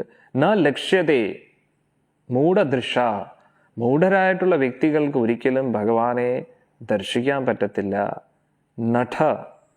നല്ലൊരു നടനമാണ് ഭഗവാൻ ആടുന്നത്. ഇത് നല്ലപോലെ നല്ലൊരു ആക്ടറാണ് ഭഗവാൻ. നല്ലൊരു ഈ നാടകം നടിക്കുന്ന ഒരു നടനാണ് ഭഗവാൻ. നട നാട്യധര യഥാ. അതൊരു പറയുന്നത് എങ്ങനെയാണോ ഒരു നാടകത്തിൻ്റെ പൊതുവെ സാധാരണക്കാർക്കായിട്ടുള്ള വ്യക്തികൾക്ക് ഇങ്ങനെ ഒരു നാടകം നമ്മൾ കണ്ടുകൊണ്ടിരിക്കുകയാണെങ്കിൽ നാടകത്തിൻ്റെ മുമ്പിൽ എപ്പോഴും ഒരു കർട്ടൻ കാണുമല്ലോ, അല്ലേ? അന്നേരം അടുത്ത ബെല്ലിന് നാടകം തുടങ്ങുകയാണ്, അല്ലേ? അങ്ങനെയൊക്കെ ഉണ്ടായിരുന്നല്ലോ. അന്നേരം നാടകം തുടങ്ങുന്ന സമയത്ത് കർട്ടൻ ഉടനെ പൊങ്ങും. അന്നേരം നാടകത്തിൻ്റെ ആ ഒരു കർട്ടൻ പോകുന്ന സമയത്ത് പിന്നെ നമുക്ക് നാടകം കാണാൻ പറ്റും. പക്ഷേ നാടകം അകത്തു നടന്നുകൊണ്ടിരിക്കുന്നു, കർട്ടൻ ഉടനെ ഇട്ട് കഴിഞ്ഞാൽ നമുക്ക് കാണാൻ പറ്റത്തില്ല. അതേപോലെ ഭഗവാന്റെ അതീന്ദ്രിയമായിട്ടുള്ള ലീലകളൊക്കെ നമുക്ക് കാണാൻ പറ്റത്തില്ല മായാദേവിയുടെ ഒരു കർട്ടൻ ഉണ്ടെങ്കിൽ. എന്താണ് ഇവിടെ പറയുന്നു? അജ്ഞരായിട്ടുള്ള വ്യക്തികൾക്ക് ഭഗവാനെ കുറിച്ച് കേൾക്കാനോ ഭഗവാനെ കാണാനോ നാമം ജപിക്കാനോ ഒന്നും താല്പര്യം കാണുന്നു. കാരണം ഒരു കർട്ടൻ കിടക്കുകയാണ്. അന്നേരം അജ്ഞതയുടെ ഓം അജ്ഞാന തിമിരന്തസ്യ. ആ അജ്ഞാനത്തിന്റെ ആ ഒരു അന്ധകാരമൊക്കെ പോയി കഴിയുമ്പോൾ കർട്ടൻ അങ്ങോട്ട് പൊങ്ങും. കർട്ടൻ പൊങ്ങിക്കഴിഞ്ഞാൽ പിന്നെ നമുക്ക് ഭഗവാനെ കാണാൻ പറ്റും. പക്ഷെ അവിടെ വീണ്ടും പ്രശ്നമുണ്ട്. എന്താണ്? ആ ഒരു നാടകത്തിൽ ഭഗവാൻ പല പല വേഷങ്ങൾ ഇട്ടിട്ടാണ് ഇരിക്കുന്നത്, അല്ലേ? നടൻ എങ്ങനെയാണോ പല പല വേഷങ്ങൾ ഇടുന്നത്, അല്ലേ? നമ്മൾ പണ്ടത്തേക്ക് സിനിമ കാണുമ്പോൾ നടന്മാരൊക്കെ വയസ്സായിട്ട് അഭിനയിക്കുന്നു, അല്ലേ? പല പല റോളുകളിൽ അഭിനയിക്കുന്നു. അന്നേരം ആ റോളൊക്കെ അഭിനയിക്കുമ്പോൾ നമ്മൾ വിചാരിക്കുന്നു ആ വ്യക്തി അത് തന്നെയാണെന്ന് വിചാരിക്കുന്നു. പക്ഷെ ഒറിജിനൽ വ്യക്തി വേറെ ഉണ്ട്. ആ ഒരു വ്യക്തി അഭിനയിക്കുകയാണ് അവിടെ. അതേപോലെ നല്ല നടനെ പോലെ ഭഗവാൻ കൃഷ്ണൻ ലീലകളൊക്കെ ആടുന്നുണ്ട്. പക്ഷെ യഥാർത്ഥത്തിൽ അദ്ദേഹം ആരാണ്? ഗോവിന്ദവാദി പുരുഷം തമഹം ഭജാമി എന്നാണ് കുന്തിദേവി പറയുന്നത്. അന്നേരം ഭഗവാന്റെ ലീലകളൊക്കെ ആദ്യത്തെ ഒരു കർട്ടൻ എന്ന് പറയുന്നത് നമ്മുടെ അജ്ഞതയുടെ ഒരു കർട്ടനാണ്. പക്ഷെ അജ്ഞതയുടെ കർട്ടൻ ആണെങ്കിൽ പോലും അത് മാറിയാലും ഭഗവാനെ പ്രത്യക്ഷത്തിൽ ഭഗവാന്റെ ലീലകളൊക്കെ ഇപ്പോൾ നമ്മളെല്ലാവരും ലീലകൾ ചർച്ച ചെയ്യുന്നു, അല്ലേ? പക്ഷെ ആ ലീലകളെക്കുറിച്ച് വളരെ ഡീപ്പ് അർത്ഥങ്ങളുണ്ടെന്ന് നമുക്ക് ചർച്ച ചെയ്യുമ്പോഴാണ് മനസ്സിലാവുന്നത്. ചില പ്രഭുപാദിയുടെ ഗ്രന്ഥങ്ങൾ വായിക്കുമ്പോഴാണ് മനസ്സിലാവുന്നത്. അല്ലെങ്കിൽ എത്രയോ കാലങ്ങളായിട്ട് നമ്മൾ പാരായണമൊക്കെ ചെയ്യുന്നു, വായിക്കുന്നു. ഭഗവത് കഥകൾ ആർക്കാണ് അറിയാത്തത്, അല്ലേ? പ്രത്യേകിച്ച് നമ്മൾ ഗുരുവായൂരപ്പ ഭക്തർക്ക് ഭഗവാൻ കൃഷ്ണന്റെ എല്ലാ കഥകളും അറിയാം. അതുകൊണ്ട് കഥകൾ മാത്രം പഠിച്ചിട്ട് കാര്യമില്ല. കഥകൾ പഠിച്ചു കഴിഞ്ഞാൽ ഒന്നും മനസ്സിലാവത്തില്ല. തത്വം അറിയണം. തത്വപരമായിട്ട് ഭഗവാൻ ആരാണ്, എന്തുകൊണ്ട് ഭഗവാൻ ഇത് ചെയ്യുന്നു എന്ന് പറയുമ്പോഴാണ് അവിടെ ഒരു മാധുര്യം വരുന്നത്. അല്ലെങ്കിൽ കഥകൾ കേൾക്കുമ്പോൾ കുറേ കഥകൾ കേൾക്കുമ്പോൾ മതി ബോറടിക്കുന്ന കേട്ടോ. കാരണം സെയിം കഥ കേട്ടു മടുത്തു. പുതിയതായിട്ട് എന്തെങ്കിലും കഥ കണ്ടുപിടിക്കാൻ പറയും. മനസ്സിലായില്ലേ? അങ്ങനെ അവസാനം ഒരു കഥ ഇല്ലാത്തതുകൊണ്ടാണ് ഓരോ ആൾക്കാർ കഥ ഇറക്കുന്നത്. എന്താണ്? ഞാൻ ഇന്നലെ രാത്രി കൃഷ്ണനെ കണ്ടു കേട്ടോ. ഞാൻ ആ ഗുരുവായൂർ അമ്പലത്തിൽ ഇങ്ങനെ പോവുമായിരുന്നു. പെട്ടെന്ന് കൃഷ്ണൻ എന്നിട്ട് പറഞ്ഞു, നീ എനിക്ക് വേണ്ടി ഒരുപാട് കഷ്ടപ്പെടുന്നുണ്ട് എന്നൊക്കെ പറഞ്ഞിട്ട് ഇങ്ങനെയൊക്കെ ഓരോരോ കഥകൾ ഇറക്കുമെന്നുള്ള. കാരണം എന്താണെന്നറിയാം, ഭാഗവതത്തിൽ കഥ കേട്ട് എല്ലാം മടുത്തു. കാരണം തത്വം മനസ്സിലാക്കുന്നില്ല, കഥകളുടെ പ്രാധാന്യത മനസ്സിലാവുന്നില്ല. അതുകൊണ്ട് ഭഗവാന്റെ കഥകൾ വിട്ടിട്ട് ഇപ്പോൾ സ്വന്തം കഥകൾ ഇറക്കുകയാണ്. കൃഷ്ണനെ ഞാൻ ഇന്നലെ കണ്ടു, കൃഷ്ണൻ വിളിച്ച ഉടനെ കേട്ടു, അല്ലേ? എനിക്ക് കുക്ക് ചെയ്തുകൊണ്ടിരുന്നപ്പോൾ സിലിണ്ടർ കയറുന്നു, ഉടനെ ഭഗവാൻ ഓടി സിലിണ്ടർ എടുത്തുകൊണ്ട് വന്നു. എന്നിട്ട് പോകുന്ന സമയത്ത് വണ്ടിയിൽ നിന്ന് വീണപ്പോൾ ഉടനെ കൃഷ്ണൻ വന്ന് എന്നെ പൊക്കി സൈക്കിളിൽ കയറ്റി ചവിട്ടി എന്നെ ഹോസ്പിറ്റലിൽ കൊണ്ടുപോയി. ഇങ്ങനെ പല കഥകളും ഇറക്കും. അന്നേരം നമ്മുടേതായിട്ടുള്ള പുതിയ ഭാഗവതം ഇറക്കി. കാരണം പഴയ കഥകളൊക്കെ പറഞ്ഞ് മടുത്തു എന്നുള്ളതാണ്, അല്ലേ? കാരണം പുതിയതായിട്ട് ട്രെൻഡ് വേണം, പുതിയ സ്റ്റോറീസ് വേണം. പക്ഷേ പരിശുദ്ധ ഭക്തർക്ക് സെയിം കഥകൾ തന്നെ എത്ര പ്രാവശ്യം കേട്ടാലും മടുപ്പ് വരത്തില്ല. കാരണം ആ കഥയിൽ നിന്ന് എന്തുമാത്രം തത്വങ്ങളുണ്ട്, എന്തുമാത്രം നമുക്ക് പഠിക്കാനുണ്ടെന്നറിയാം. പക്ഷേ ഏറ്റവും വലിയ കോമഡി എന്ന് പറഞ്ഞാൽ ഇത് യഥാർത്ഥ ചില പരിശുദ്ധ ഭക്തർക്ക് മനസ്സിലാവും ഇത് തട്ടിപ്പാണ്. എന്നിട്ട് ഇത് കള്ളം പറയുന്ന ഇവർക്കും അറിയാം ഇത് ഫുൾ തട്ടിപ്പാണ്. ഇതിൻ്റെ ഇടയിൽ കുറച്ച് സാധുവായിട്ടുള്ള ആൾക്കാരുണ്ട്, നമ്മളെ പോലുള്ള കുറച്ച് പേര്. അവർ വിചാരിക്കും ഇതെന്തോന്ന്, അല്ലേ? നമ്മൾ ഇത്രയും വർഷമായിട്ട് നാമമൊക്കെ ജപിക്കുന്നത്, നമുക്ക് ഇതുവരെ ഒരു ദർശനവും കിട്ടില്ല. ഇവരൊക്കെ വലിയ ഭക്തർ തന്നെ കേട്ടോ, സമ്മതിച്ചിരിക്കുന്നത്. അങ്ങനെ കുറച്ച് പ്രശ്നങ്ങളുണ്ട്. കൂടുതൽ ആൾക്കാർ ഇങ്ങനെ കഥ ഇറക്കുന്നത് യൂട്യൂബിൽ വ്യൂസ് കയറ്റാൻ വേണ്ടിയാണ്. കാരണം ഗുരുവായൂരപ്പനെ കണ്ടു എന്ന് പറയുമ്പോൾ, കാരണം ഗുരുവായൂരപ്പനെ എന്ന് പറയുമ്പോൾ നമുക്കൊരു ഉള്ളിലൊരു ആകർഷണമാണ്. കാരണം നമ്മൾ കേട്ടത് എന്താണ്, പൂന്താനം നമ്പൂതിരിപ്പാടിൻ്റെ അടുത്ത് കണ്ടു ഗുരുവായൂരപ്പനെ, കുറൂരമ്മയുടെ അടുത്തുണ്ട്. അത് പൂന്താനം നമ്പൂതിരിപ്പാടിൻ്റെ അടുത്താണ്, കുറൂരമ്മയുടെ അടുത്താണ്, മാനവേദ തിരുമനസിൻ്റെ അടുത്താണ്. അവർ ഗുരുവായൂരപ്പന് വേണ്ടി ചെയ്ത ത്യാഗം നമുക്കറിയാം, അല്ലേ? വില്ലുമംഗൽ സ്വാമിയുടെ അടുത്താണ്. അത് അവർക്ക് വേണ്ടിയാണ് ഭഗവാൻ വന്നിട്ടുള്ളത്. അതിന് അവരുടെ മുമ്പിൽ വന്നെന്ന് പറഞ്ഞു കഴിഞ്ഞാൽ അത്രത്തോളം ത്യാഗം ചെയ്ത ഭക്തരാണെങ്കിൽ ചിലപ്പം വന്നേക്കാം. മനസ്സിലാക്കിയിരിക്കുക. അത് ഈ ഒരു കാലയളവിൽ നമ്മൾ നോക്കുകയാണെങ്കിൽ ഇപ്പോൾ ചെമ്പൈ ഭാഗവതർ, അത് എത്ര വലിയ ഭക്തർ, എന്തുമായിരുന്നു അതിൻ്റെ കച്ചേരി. അദ്ദേഹം എപ്പോഴെങ്കിലും പറഞ്ഞു ഞാൻ ഗുരുവായൂരപ്പനെ കണ്ടിട്ടുണ്ടോ, അല്ല എവിടെയെങ്കിലും അങ്ങനെ പ്രസ്താവന ഞാൻ ഗുരുവായൂരപ്പനെ കണ്ടു എന്ന് പറഞ്ഞാൽ മനസ്സിലായില്ലേ? എന്ത് ഗുരുവായൂരപ്പ അത്രയ്ക്ക് ചീപ്പാണോ എല്ലാവർക്കും കാണുക?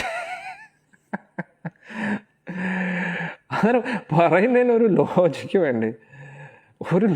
വേണ്ടേ, ഭഗവാന് കാണിക്കാൻ പറ്റത്തില്ല. ഭഗവാൻ വിചാരിച്ചാൽ ആർക്കും ദർശനം കൊടുക്കാം, അത് ഒരിക്കലും ചോദ്യം ചെയ്യാൻ പറ്റത്തില്ല. പക്ഷേ ഭഗവാനെ കണ്ട ഒരു വ്യക്തി അവരുടെ ജീവിതത്തിൽ എന്തെങ്കിലും ഒരു മാറ്റം വേണ്ടേ? ഒരു സൈഡിൽ കൂടെ പറയുന്നത് ഭഗവാനെ കണ്ടത്, പക്ഷെ മറ്റു സൈഡിൽ നോക്കുമ്പോൾ ഭഗവാൻ ഒരു ഭഗവാന്റെ ഒരു തൃപ്പാദം കണ്ട ഒരു ഇതുപോലും ഇല്ല അവരുടെ പെരുമാറ്റത്തിൽ. ഒന്ന് ആലോചിച്ചു, ഒരു നിഴൽ, ഭഗവാന്റെ ഒരു നിഴൽ പോലും കണ്ട ഒരു അതിനനുസരിച്ചല്ല അവരുടെ ജീവിത രീതിയൊക്കെ കാണുന്നു. അതിന് പിന്നെ എങ്ങനെ നമുക്ക് വിശ്വസിക്കാൻ പറ്റും? മനസ്സിലായില്ലേ?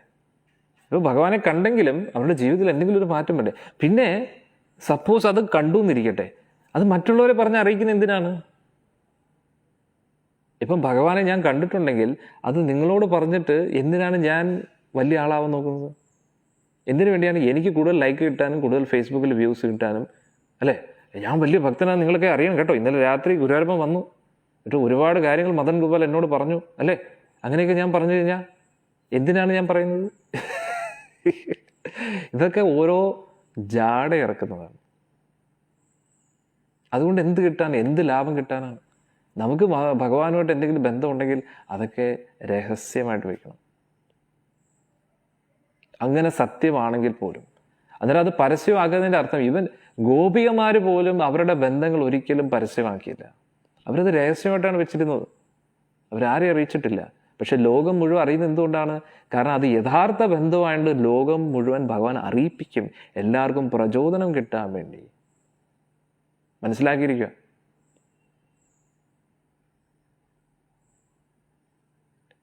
അന്നേരം ഇങ്ങനെ പറയുന്നത് തെറ്റാണ് എന്നല്ല ഞാൻ പറയുന്നത്. ഭഗവാൻ അനുഗ്രഹിച്ചു കഴിഞ്ഞാൽ തീർച്ചയായിട്ടും കാണാൻ പറ്റും. പക്ഷെ കണ്ടു കഴിഞ്ഞാൽ ദയവ് ചെയ്ത് ആരെയും അറിയിക്കരുത്, അത് രഹസ്യമായിട്ട് വെക്കുക. അങ്ങനെ എന്തെങ്കിലും ഒരു അനുഭവം കിട്ടിയിട്ടുണ്ടെങ്കിൽ, അഥവാ നമ്മൾ പുറത്ത് പറയുന്നതിൻ്റെ അർത്ഥം അതിൽ നിന്ന് നമുക്ക് എന്തോ ഒരു ഭൗതിക ആഗ്രഹം ഉണ്ടെന്നാണ്. അതുകൊണ്ട് കിട്ടിയ രത്നത്തെ കളഞ്ഞു വിളിക്കരുത്. അതാണ് ഞാൻ പറയുന്നത്. അന്നേരം അത് സപ്പോസ് അങ്ങനെ എന്തെങ്കിലും സംഭവിച്ചിട്ടുണ്ടെങ്കിൽ നമ്മൾ അത് ഇങ്ങനെ ആഘോഷിപ്പിച്ച് എന്തോ വലിയൊരു വിളംബരം മാതിരി എല്ലാവരും അറിയിക്കുന്നതിൻ്റെ അർത്ഥം നമ്മൾ അതിൽ നിന്ന് എന്തോ പ്രതീക്ഷിക്കുന്നുണ്ട്. അതാണ്. കണ്ടില്ലേ, ഞാൻ എത്രയും വലിയ ഭക്തൻ, എന്നെ കാണാൻ ഗുരുവായൂരപ്പൻ വന്നു അല്ലേ. വീട്ടിൽ തേങ്ങ തിരുമാൻ ആരും ഇല്ലായിരുന്നു, അതുകൊണ്ട് ഗുരുവായൂരപ്പൻ തേങ്ങ തിരുമാൻ വന്നു. അതൊക്കെ പറയുന്നത് നാണക്കേടാണ്. കാരണം ഗുരുവായൂരപ്പനെ കൊണ്ട് തേങ്ങയൊക്കെ തിരുമ്മിപ്പിക്കുക എന്ന് പറഞ്ഞാൽ എത്ര കഷ്ടമാണ് അല്ലേ. അങ്ങനൊന്നും ഒരിക്കലും ചെയ്യാൻ പാടില്ല. പറയുന്നത് തന്നെ വലിയ തെറ്റാണ്. അതാണ് മനസ്സിലാക്കേണ്ടത്. അതുകൊണ്ട് ഭഗവാനെ കൊണ്ട് അങ്ങനെയുള്ള കാര്യങ്ങളൊന്നും ചെയ്യിപ്പിക്കാതിരിക്കുക.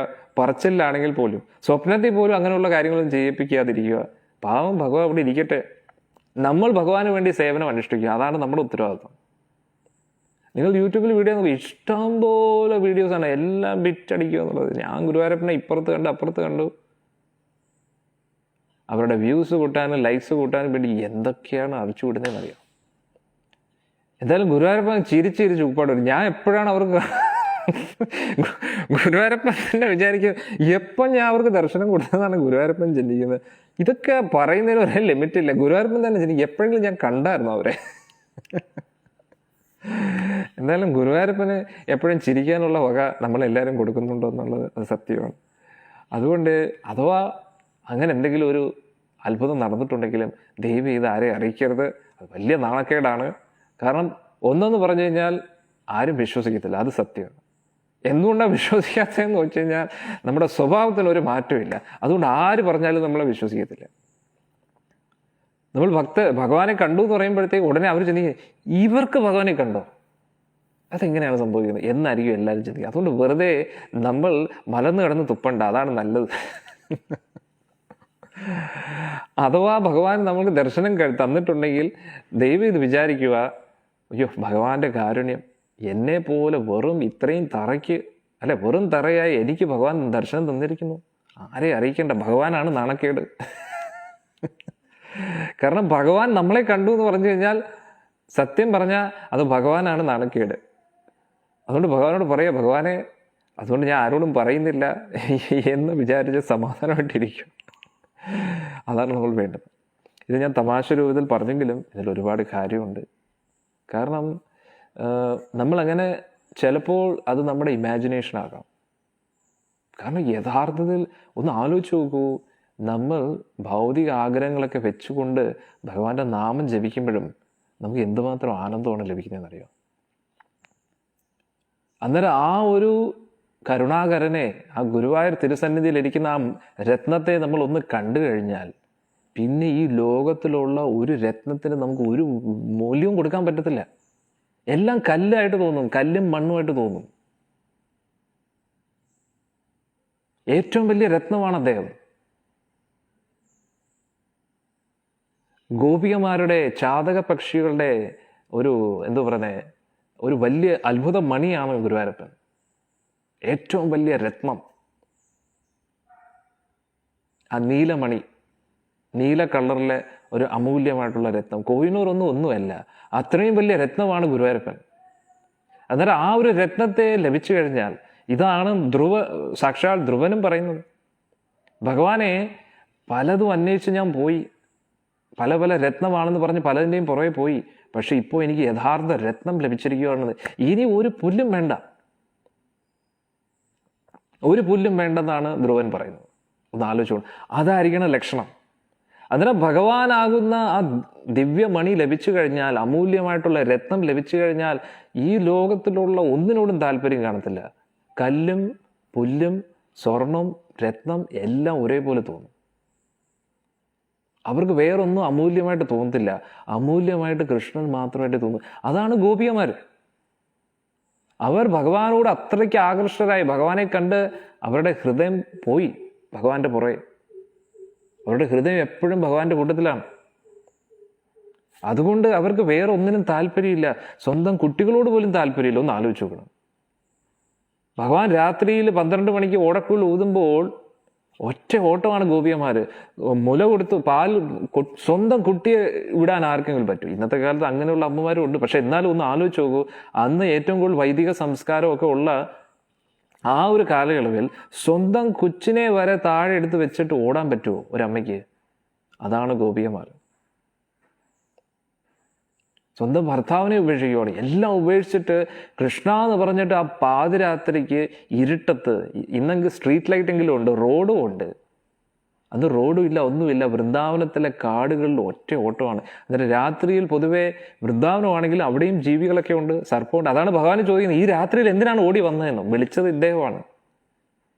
വിളിച്ചിട്ട് എല്ലാവരും വന്നപ്പോഴത്തേക്ക് പറഞ്ഞ, ഇത്രയും രാത്രിയിൽ എന്തിനു വന്നു നിങ്ങളെല്ലാവരും? വലിയ അപകടമായിരുന്നല്ലോ, വലിയ എന്തെങ്കിലുമൊക്കെ ആപത്ത് വന്നിരുന്നെങ്കിൽ ആരെന്ത് പറഞ്ഞേനെ? ഒന്നാമതെ എന്നെക്കുറിച്ച് എല്ലാവർക്കും ചീത്തപ്പേരാണ്. എന്നെക്കുറിച്ച് എല്ലാവരും വൃന്ദാവനത്തിൽ അപവാദം പറഞ്ഞു കിടക്കുകയാണ്. നിങ്ങളുമായിട്ട് രഹസ്യ ബന്ധമുണ്ട്.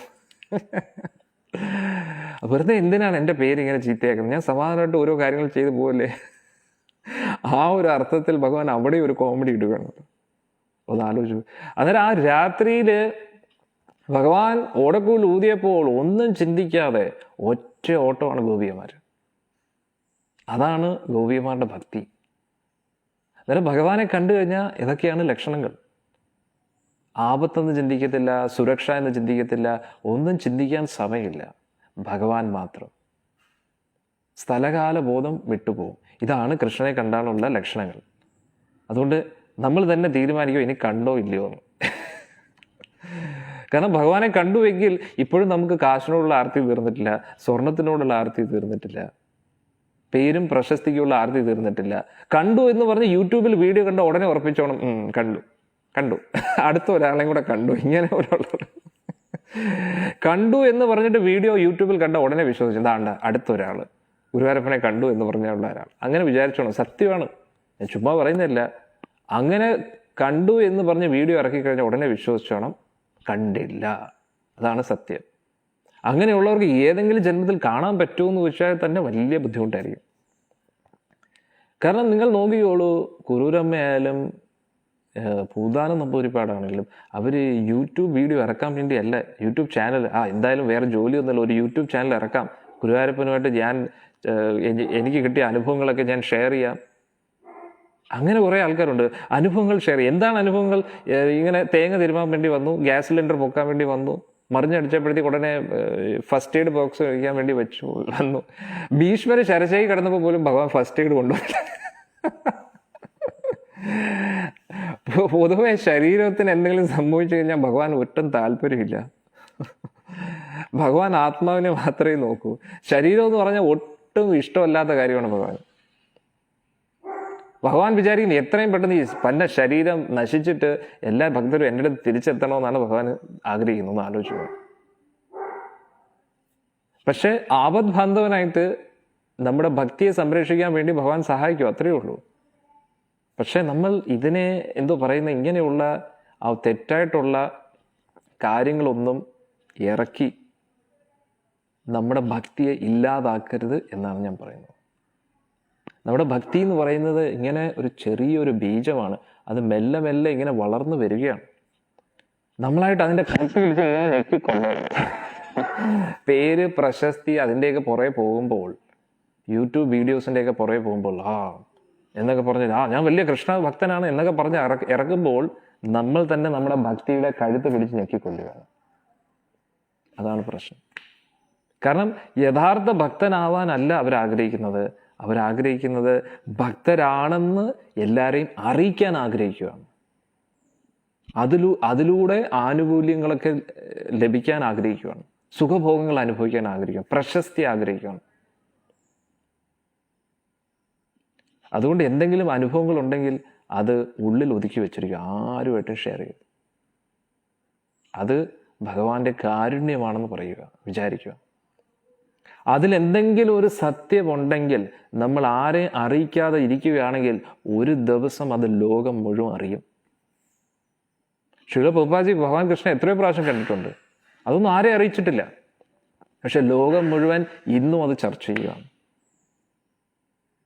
അതിന് പൊതുവേ അങ്ങനെയുള്ള പരിശുദ്ധ ഭക്തര് ഭഗവാനുമായിട്ട് കണ്ട് ഇടപെട്ട കാര്യങ്ങൾ അവർ ഈ ലോകം വിട്ടതിന് ശേഷമാണ് എല്ലാവരും അറിയുന്നത്. ഇപ്പൊ കുറൂരമ്മ ഉള്ളിടത്തോളം കാലം കുറൂരമ്മ ആരും അറിഞ്ഞില്ലായിരുന്നു. കുറൂരമ്മ പോയതിന് ശേഷമാണ് ഓരോ ദിവസം കഴിയുമ്പോഴും കുറൂരമ്മയുടെ കീർത്തി ഇങ്ങനെ കൂടിക്കൊണ്ടിരിക്കുന്നത്. പൂന്താനം നമ്പൂതിരിപ്പാട് പോയതിനു ശേഷമാണ് പൂന്താനം നമ്പൂതിരിപ്പാടിന്റെ കീർത്തി ഇങ്ങനെ കൂടിക്കൊണ്ടിരിക്കുന്നത്. കാരണം ആ ഒരു കീർത്തി ഭഗവാൻ അറിയിക്കാൻ ആഗ്രഹിക്കുന്ന കീർത്തിയാണ്. എന്തിന്? മറ്റുള്ളവർക്ക് പ്രചോദനമാകാൻ വേണ്ടി മാത്രമാണെന്ന് മനസ്സിലാക്കിയിരിക്കണം. അതുകൊണ്ട് നമ്മൾ യഥാർത്ഥത്തിൽ ഭഗവാനെ കണ്ടിട്ടുണ്ടെങ്കിൽ മനസ്സിലാക്കിയിരിക്കുക, അത് ലോകം അറിയാതിരിക്കുന്നതാണ് നല്ലത്. അറിയിക്കേണ്ട സമയമാകുമ്പോൾ ഭഗവാൻ അറിയിച്ചോളും. നമ്മുടെ ഭക്തിയിൽ എന്തെങ്കിലും ഒരു സത്യം ഉണ്ടെങ്കിൽ അത് ലോകം അറിഞ്ഞിരിക്കും എന്നുള്ളതാണ്. അത് എന്തിനു വേണ്ടിയാണ്? നമ്മളെ പുകഴ്ത്താൻ വേണ്ടിയോ നമ്മളെ പേര് ഫേമസ് ആക്കാൻ വേണ്ടിയല്ല. നമ്മുടെ ഭക്തി മറ്റുള്ളവർക്ക് ഒരു പ്രചോദനമാക്കാൻ വേണ്ടിയാണെന്ന് മനസ്സിലാക്കണം. ഇപ്പം കുറൂരമ്മയെ കുറിച്ച് നമ്മൾ കേൾക്കുമ്പോൾ നമുക്കൊരു പ്രചോദനമാണ്. ആ കുറൂരമ്മ ഇത്രയും ത്യാഗമൊക്കെ അനുഭവിച്ചിട്ടും ഭക്തി ആചരിച്ചു, നമുക്കും ആ ഒരു പാത പിന്തുടരണം. അത്രയേ ഉള്ളൂ. അതിനു വേണ്ടിയാണ് ഭഗവാൻ ഇത് ചെയ്യുന്നത്. അല്ലാതെ ആ ഒരു ഫേമസ് ആവാൻ ഭക്തർക്ക് താല്പര്യമില്ല. അതാണ് നമ്മൾ മനസ്സിലാക്കുക. ഇനി ഭഗവാന് പോലും ഭഗവാന് ഫേമസ് ആവണമെന്ന് താല്പര്യമില്ല. ഭഗവാൻ ഫേമസ് ആണ്, ത്രിലോകങ്ങളുടെ സ്വാമിയാണ്, അഖില കോടി ബ്രഹ്മാണ്ഡ നായകനാണ്. പക്ഷെ എന്നാലും ഭഗവാൻ എപ്പോഴും ഭഗവാന്റെ നാമം ജപിക്കൂ, ഭഗവാന്റെ കഥകൾ പറയുന്നത് എന്തിനു വേണ്ടിയാണ് പറയുന്നത്? അങ്ങനെ പ്രകീർത്തിക്കുമ്പോഴേ നമ്മുടെ ഉള്ളിലുള്ള പാപം നശിക്കൂ. അതിനു വേണ്ടി മാത്രമാണ് ഭഗവാൻ കീർത്തനം ചെയ്യുന്നതൊക്കെ ഭഗവാൻ ഇഷ്ടപ്പെടുന്നു. കാരണം എത്രത്തോളം നമ്മൾ ഭഗവാനെ പ്രകീർത്തിക്കുന്നോ, സത്യം, എത്രത്തോളം നമ്മൾ ഭഗവാനെ പ്രകീർത്തിക്കുന്നോ അത്രത്തോളം ഭഗവാൻ ഇഷ്ടമാണ്. എന്തുകൊണ്ട്? നമ്മുടെ ഉള്ളിലുള്ള പാപങ്ങളൊക്കെ നശിക്കുന്നു. അതാണ് നമ്മൾ മനസ്സിലാക്കുന്നത്. അല്ലാതെ ഇത് ചീപ്പ് പോപ്പുലാരിറ്റിക്ക് വേണ്ടി ഒന്നും അല്ല ഇതൊക്കെ ചെയ്യുന്നത്. നമ്മൾ ദൈവം മനസ്സിലാക്കണം. അന്നേരം ഇത്രയും പറഞ്ഞ് നമുക്ക് ഇന്നത്തെ സത്സംഗം നിർത്താം. ഇനി വൈകുന്നേരം 6 മണിയുടെ സത്സംഗം നമുക്ക് കാണാം. ഇനി ഒരു 2 മിനിറ്റ് കീർത്തനം കൂടെ നമുക്ക് ചെയ്യാം. ഹരേ കൃഷ്ണ.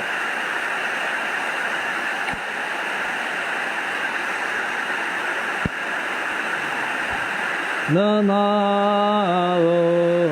വിഷ്ണുപദായ കൃഷ്ണപൃഷ്ഠായ ഭൂതലേ ശ്രീമതേ ഭക്തിവേദാന്ത സ്വാമി ഇതി നാമിനേ നമസ്തേ सरस्वती देवे गौरवाणी प्रचारिणे निर्विशेष शून्यवादी पाश्चात्य देशतारिणे जय श्री कृष्ण चैतन्य प्रभु नित्यानंद श्री अद्वैत गदाधर श्रीवासादि गौर भक्तवृंद हरे कृष्ण कृष्ण कृष्ण हरे हरे हरे राम राम राम हरे हरे हरे कृष्ण कृष्ण कृष्ण हरे हरे हरे राम राम राम हरे हरे हरे कृष्ण कृष्ण कृष्ण हरे हरे हरे राम राम राम हरे हरे हरे कृष्ण कृष्ण कृष्ण हरे हरे हरि बोल हरे राम राम राम हरे हरे हरे कृष्ण कृष्ण कृष्ण हरे हरे हरे राम राम हरे हरे हरे कृष्ण कृष्ण कृष्ण हरे हरे हरे राम राम हरे हरे हरे कृष्ण कृष्ण कृष्ण हरे हरे हरे राम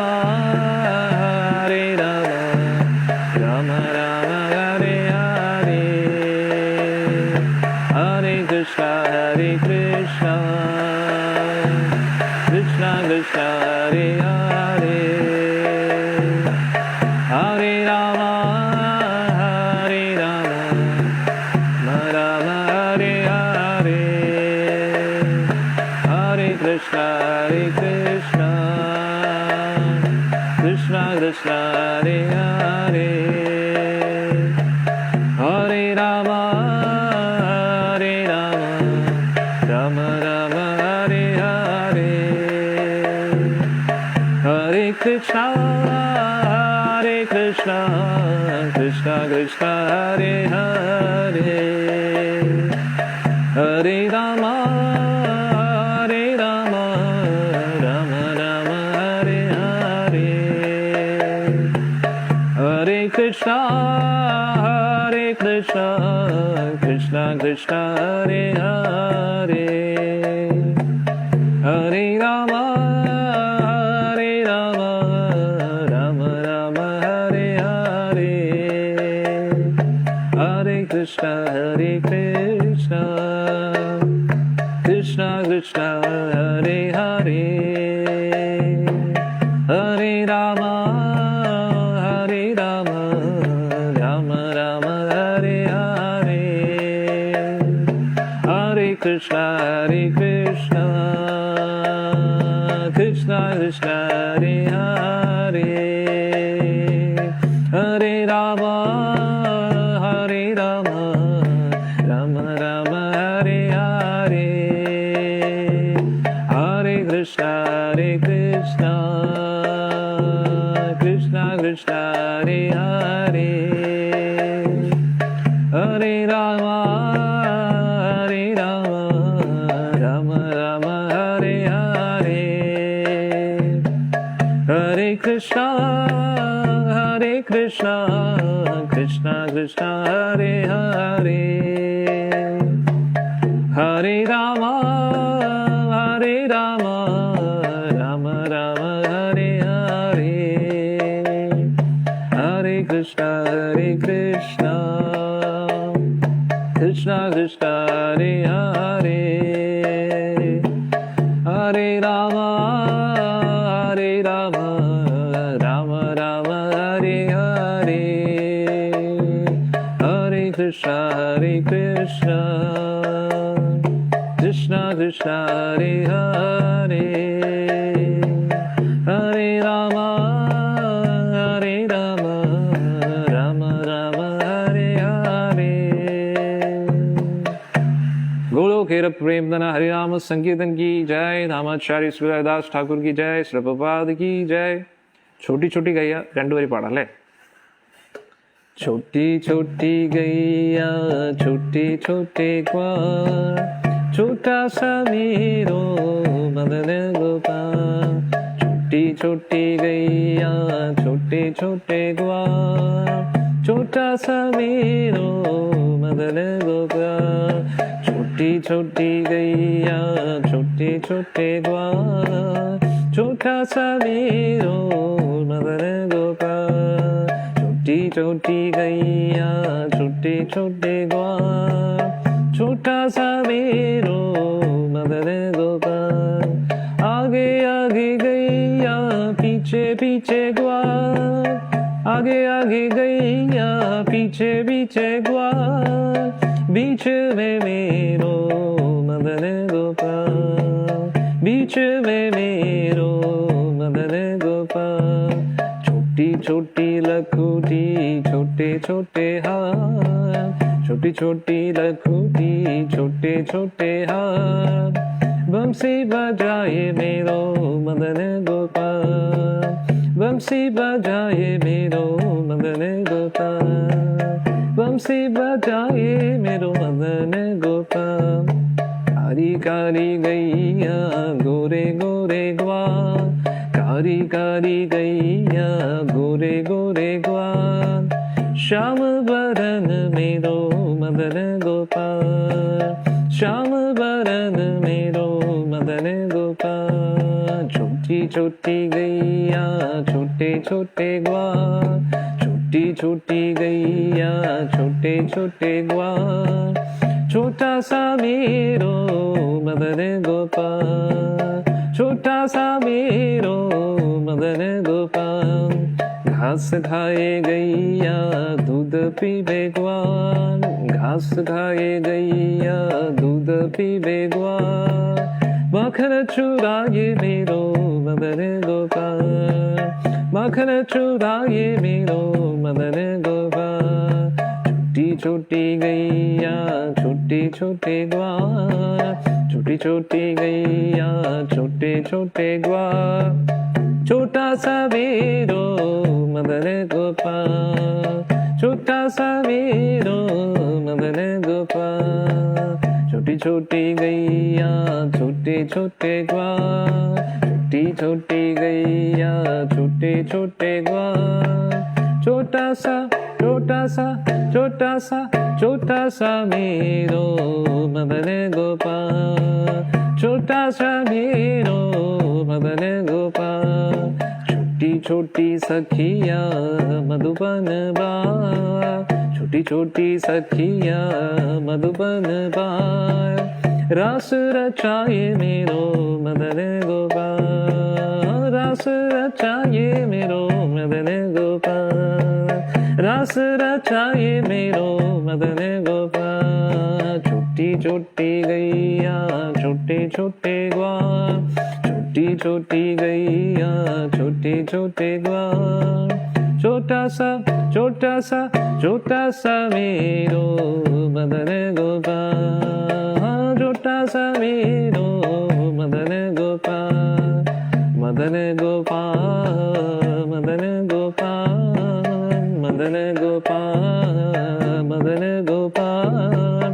राधे गोपाल राधे गोपाल राधे गोपाल राधे गोपाल। गोलोक केरल प्रेमधना हरिनाम संकीर्तन की जय। रामाचार्य श्रीलदास ठाकुर की जय, ശ്രീലപ്രഭുപാദ की जय, നിതായ് ഗൗർ പ്രേമാനന്ദേ। എല്ലാ ഭക്തജനങ്ങളും എൻ്റെ വിനീതമായ നമസ്കാരം. എല്ലാവർക്കും ഭഗവാന്റെ അനുഗ്രഹം ലഭിക്കട്ടെ എന്ന് പ്രാർത്ഥിക്കുന്നു. ഹരേ കൃഷ്ണ. ശ്രീലപ്രഭുപാദ की जय.